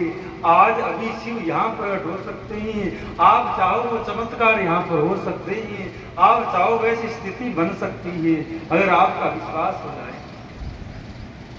अब भैया नीम के पेड़ के आम नहीं लगा करते, पीपर के पेड़ के सेब नहीं लगा करते, पर विश्वास हो जाए राम के नाम में तो भैया जो नीम कड़वा है इसके ऊपर भी मीठे आम के फल लग सकते हैं अगर विश्वास हो जाए। सबरा खेल सबरी या खीर जो पक रही है, सब विश्वास पे पकती है। विश्वास नहीं है तो फिर अब कोरा चूल्हा वहां में लकड़ जलाते रहो, ऊपर खाली पतीला रख दो और पलटा फेरते रहो, क्या वहां में हलवा बनेगा? पूरे गांव के लकड़ यहाँ भट्टी में जला दिए जाएं और खाली कढ़ाई लेकर वहां में पलटा फेरते रहो, क्या प्रसाद बन जाएगा? क्या चाय बन जाएगी या कोई भी पदार्थ बन जाएगा? नहीं बनेगा। उसी प्रकार ये कथा है। अब तक ये खाली कढ़ाई है, कथा खाली कढ़ाई है, या में पलटा चल दिया है। पलटा खाली कढ़ाई में पलटा चलता है तो पलटे की आवाज आती है। उसी प्रकार ये तो आवाज भरे कढ़ाई खाली चल रही है। अब यहाँ में विश्वास रूपी घी पड़े, श्रद्धा रूपी सूजी पड़े और भैया अनेकानेक भाव रूपी काजू बादाम पड़े और फिर भैया प्रयास रूपी जीव रूपी पलटा चले, तभी जाकर के सुंदर प्रसाद बनता है। उसकी सुगंध दूर दूर तक आती है और सब उसको ग्रहण करके अपनी सुधा शांत करते हैं। तो असल बात ऐसे होती है। विश्वास की आपको बात कहें, कुछ समय पहले की घटना है। इधर भगत भी हैं पर विश्वास कम है, श्रद्धा कम है, इसका अभाव है। और श्रद्धा है तो कुछ दिनों की, कुछ वर्षों की है, जो निश्चय दृढ़, जो खंडित नहीं होने वाली श्रद्धा का इधर अभाव रहता है। कुछ दिन कोई से एक संत के पास में गई, बड़ी श्रद्धा बनी, कुछ दिन तो बड़ा प्रचार किया ऐसे ऐसे, कुछ दिनों के बाद कोई और संत मिले, अरे वो उनमें तो ये कमी थी, ये कमी थी, ये कमी थी, ये वाले थी। कुछ दिन उनमें खूब श्रद्धा बनी, फिर तीसरे के पास चले गए, बोले उनमें भी कुछ न कुछ कमी थी, अब ये ठीक है। इस तरह करते पूरा जीवन बीत जाता है। दृढ़ विश्वास, दृढ़ श्रद्धा उनकी कहीं बनती नहीं है और ऐसे कल्याण होता नहीं। एक व्यक्ति थे गणपत नाम के, हमारे गुरुजी के वो शिष्य थे। तो उनके शिष्य बनने से पहले कि आप वो घटना बताएं जो केवट जाति होती है, पानी गिरा भरने का जिनका काम होता है। इस राजस्थान में तो शायद हमने नहीं सुनी, पर उधर बुंदेलखंड क्षेत्र में नदियां होती है तो उधर वो लोग खूब होते हैं, केवट जाति के। तो गणपत बाबा केवट जाति के थे। तो उनको कोई भयंकर बीमारी हो गई, जिसको आज के लोग दूसरी बीमारी कहते हैं। बोले दूसरी बीमारी हो गई, वो बीमारी हो गई, शरीर फूल गया। उसके बेटे लोग डॉक्टरों के पास लेकर के गए। डॉक्टरों ने कहा कि भाई अंतिम स्टेज की चल रही है, अब इसका उपचार नहीं है, घर ले जाओ और सेवा करो। डोकरा कभी कभार वृंदावन आता था, सत्संग भी कभी कभार सुनता था, भला आदमी था, पर देखो कर्मों का फल कब प्रकट हो जाए क्या पता लगता है। तो भयंकर बीमारी हो गई, डोकरे को भी पता लग गया कि भाई बचने की बात नहीं है, अब गिने चुने दिन है। घर वाले घर पे ले आए, सेवा करने लगे और डोकरे की सत्संग करी हुई थी। हाय वो नहीं किया कि अरे अब तो मर जाएंगे, अब क्या करें, मेरे बेटे का क्या होगा, इन पोतों का क्या होगा, मेरी जमीन का क्या होगा। सुलझा आदमी था। उसने अपने घर वालों को समझाया, देखो एक दिन तो मरना ही है। तो क्यों न भगवान का भजन करके मरा जाए, राम राम करके मरा जाए। तो सरल मन का आदमी बोले घर में पड़ा रहूंगा तो बीमारी तुमको भी लग जाएगी। भोला आदमी था, बोले ये बीमारी तो मुझे लगी है, क्या पता घर में फैल जाए, घर के सदस्यों को लग जाए, तो आप ऐसे करो मेरे को खेत में छोड़ दो। तो बेटों ने जरा जिद करी बाप ने, तो बेटों ने खेत में झोपड़ा बना दिया और वो डोकरे को वहां छोड़ा, एक खटिया, कुछ कम्बल, कुछ वस्त्र दे दिए और सुबह शाम भोजन भेज देते। सत्य घटनाएं ध्यान दीजिएगा, भोजन भेज देते। अब आ डोकरा के खेत में 3 पेड़ थे जैसे मेड़ के ऊपर, बड़े पाले हुए बड़े पेड़ थे, नीम का था, एक खेजड़े का वृक्ष था और एक जैसे सफेदा होता है आपने देखा होगा, सफेदे का पेड़ था। तो डोकरा वहां थोड़ा बहुत राम राम करता और रहने लग गया। अब उसके मन में क्या आई राम राम करते हुए कि कथाओं में मैंने सुना है कि भगवान शिव, भगवान नारायण सब रूपों में सब जगह रहते हैं। तो मुझे लगता है जो 3 पेड़ है इनमें तीनों देव बैठे हुए हैं। अकेला आदमी क्या करे, दिमाग ही लगाए, फोन वगैरह होता नहीं था, अन्यथा भैया दिन रात फोन भी बैठा रहता, रोटी की भी आवश्यकता नहीं होती। अब लोग फोन में ऐसे डूब जाते हैं कि ना कुछ उनको सुनाई देता है, भोजन का समय हो गया है, भूख भी लग रही है तो भूख की ओर ध्यान ही नहीं। तो फोन था नहीं, बैठा बैठा उसने विचार किया कि अब मैं कहाँ तो भगवान की मूर्ति लाऊं, कहाँ उनकी पूजा करूं। तो तीनों पेड़ों के चारों ओर ऐसे खूब बड़ा सारा गड्ढा बना लिया और रोज परिक्रमा, सुबह उठते ही स्नान करके परिक्रमा लगाता। खेत में कुआं था, पानी था, परिक्रमा लगाता और एक पेड़ को प्रणाम करता, ये ब्रह्मा जी है, एक पेड़ बीच वाले को प्रणाम करता, ये शंकर जी है, और तीसरे नंबर वाले पेड़ को प्रणाम करता, ये साक्षात ठाकुर जी भगवान विष्णु। सरल गामड़े की बात है, ध्यानपूर्वक सुनिएगा। अब उसका ये रोज का काम हो गया। कुएं से 10-5 बाल्टी पानी निकालता, पहले ब्रह्मा जी के अंदर पानी देता, फिर शिव जी के चरणों में पानी देता और फिर ठाकुर जी के चरणों में पानी देता और फिर उन तीनों पेड़ों के पानी को हाथ में लेकर पान करता, ये भगवान का चरणामृत, और खूब उनकी साज संवार करता। कभी कभार उन पेड़ों के गले लग जाता, मैं ठाकुर जी के गले लग रहा हूँ, शिव जी के गले लग रहा हूँ, या ब्रह्मा जी को प्रणाम कर रहा हूँ। इस तरह दिन भर बस, और नींद उसको ज्यादा आती नहीं, दिन भर वो उन्हीं में उलझा रहता। सरल आदमी था, झमेला जानता नहीं था, कोई 2-4 हथाई वाले हों, कोई ताश खेलने वाले हो, ऐसा कोई झमेला था नहीं। तो उसकी दृढ़ भावना हो गई। अब उसने कोई प्रार्थना नहीं करी कि मैं ठीक हो जाऊं। अब महाराज वाकई वो भक्ति बनी ऐसी, और वो नित्य चरणामृत लेता इस भाव से कि ये पेड़ है, ये ब्रह्मा जी है, ये शंकर जी है, ये पेड़ ठाकुर जी है। तो फेरी भी लगाता और 11 को पता लगता 11 से तो दिन भर ही चक्कर काटता रहता कि भाई फेरी आज दिन भर ही लगाऊंगा, आज 108 लगाऊंगा, आज 111 लगाऊंगा, और साथ में माला फेंकता और उन पत्ते जड़ते उनको प्रणाम करता, माथे लगाता, गड्ढा करके उसमें गुड़ देता। पूरा का पूरा उसने पेड़ों को भगवान मान लिया। घर से रोटी आती तो रोटी को लेकर के तीनों पेड़ों को भोग लगाता और फिर उन रोटियों को खा लेता। अब महाराज व डोकरा का तो वर्ण ही बदल गया, थोड़ा थोड़ा सांवला था, बिल्कुल गोरा हो गया। खेत पड़ोसी आते दूर से ही देखते तो दूर से चमकता डोकरा जैसे कोई बल्ब जल रिया हो बड़ा सारा, और खूब हट्टा कट्टा ऐसे। और धीरे धीरे डोकरे ने भोजन भी बंद करवा दिया घर से कि भैया भोजन मत भेजा करो, मेरे को तो भूख ही नहीं लगती है। और करते करते बड़ा उसका वर्ण बदल गया, खूब तेज आ गया। तो पड़ोसी बात करते, लगता है अब दिन नजदीक ही है, तभी इतना इसका रूप खिला है, अभी इसका काम होने वाला है। घर वालों किसी ने कहा कि भाई तुम यहाँ बैठे हो, डोकरे को जाकर संभालो तो सही, हम तो पास तो भाई जाते नहीं कि कई बीमारी हमको नहीं लग जाए। दूर से दिखाई देता है वो, बड़ा सुंदर स्वरूप है। कई बार उसकी ओर देखते हैं लाइट सी जलती है, जैसे बड़ा सुंदर उसका रूप हो गया है। लगता है वो तो भाई गिने चुने दिनों का है, बीमारी अब अंतिम बिल्कुल अब फूटने वाली है। बेटों ने कहा चलो गांव वाले कह रहे हैं अपने दिखा लेते हैं। तो पास एक सी बड़े अस्पताल में उसको उनको दिखाने गए तो डॉक्टर देख करके चौंक गए कि भाई इसका शरीर तो जैसे 6 वर्ष के बालक का होता है, ऐसा सुंदर शरीर है इसका, एक एक चीज सब ठीक है, इसके शरीर में कोई बीमारी नहीं है, इसको यहाँ क्यों लेके आए। पुराने वाली रिपोर्ट दिखाई, डॉक्टरों ने देखी तो डॉक्टर चौंक पड़े, ये मरीज वो नहीं हो सकता है, वो तो गिने चुने दिनों का था, लास्ट स्टेज की बीमारी थी, वो तो मर ही गया होगा। उनके बेटों ने कहा यही है हमारे पिताजी, हम लेके आए थे, ये बीमारी थी। पर उस डोकरे के श्रद्धा भाव से और विश्वास से नारायण नारायण नाम लेता, शिव शिव नाम लेता, और उन पेड़ों को भगवान मान करके उनकी परिक्रमा करी, उनकी सेवा करी, तो इतनी बड़ी बीमारी ठीक हो गई। और बाद में क्या हुआ, अब घर वालों ने कहा कि अब आप घर में रहिए। तो डोकरे ने कहा देखो इन ब्रह्मा जी, इन विष्णु और इन ठाकुर जी कितनी बड़ी कृपा मेरे पर हुई है, नया जीवन मिला है, तब मैं घर नहीं जाऊंगा, अब मैं अपने गुरु के पास जाऊंगा। तो हमारे दादा गुरु वृंदावन में उनके पास आ गए। और हमारे गुरु जी हर किसी को जल्दी से साधु नहीं बनाते, हर किसी को जल्दी से भेष नहीं देते, पर वो गणपत बाबा जैसे उनके पास आए और कहा कि बाबा मेरे को साधु बना दो, तुरंत उसको तिलक करके कंठी बांध करके भेष दे दिया, साधु बना दिया और गणपत दास नाम रख दिया।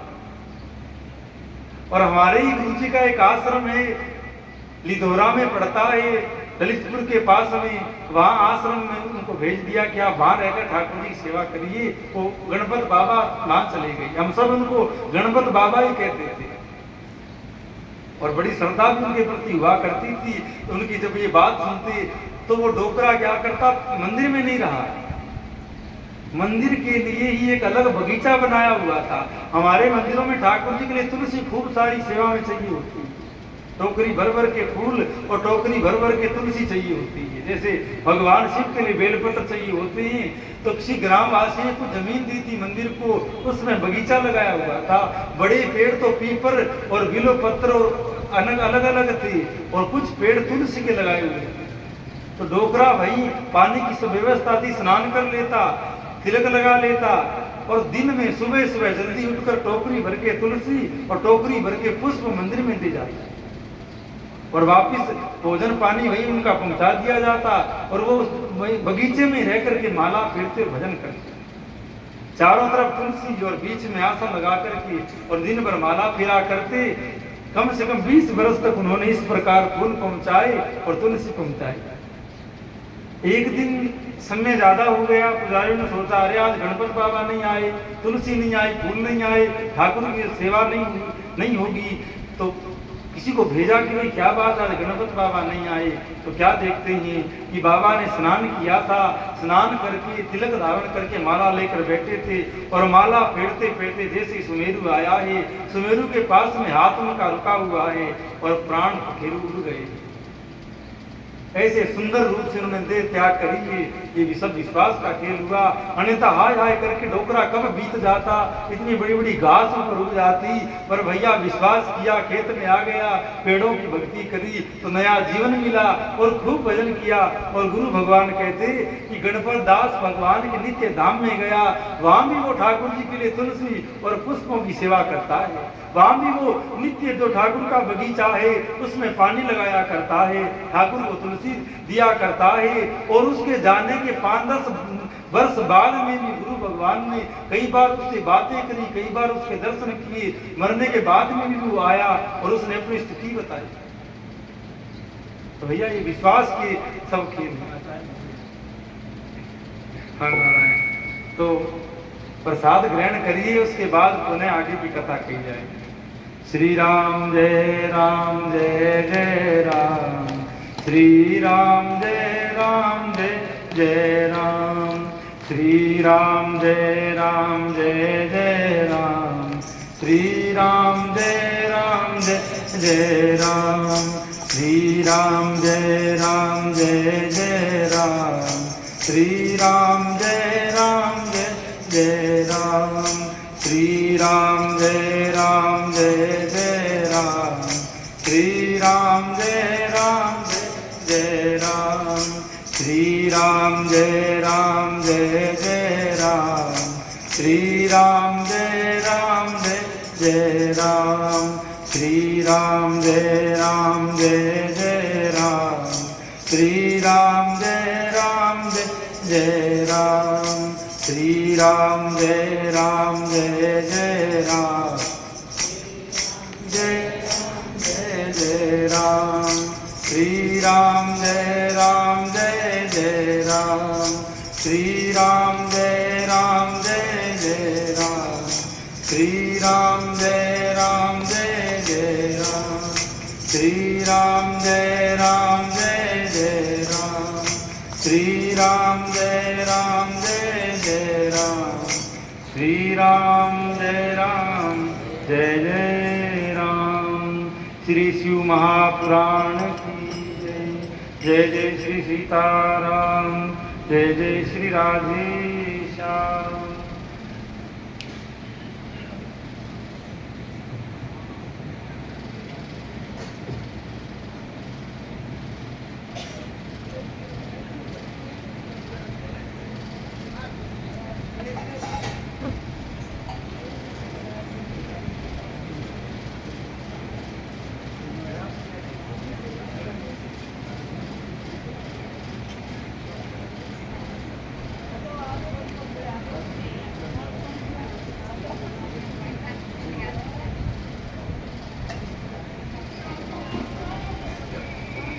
आपको चला दोगे?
गोली का घाव नहीं मिटता। भरी सभा में विभीषण ने कहा, है बजरंगी, क्या तेरे में भी राम है?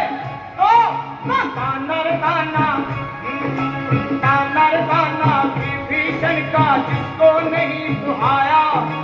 भरी सभा में फाड़ के सीना हनुमत ने दिखलाया। बैठे राम राम राम, सीता राम राम राम, बैठे राम राम राम, सीता राम राम राम।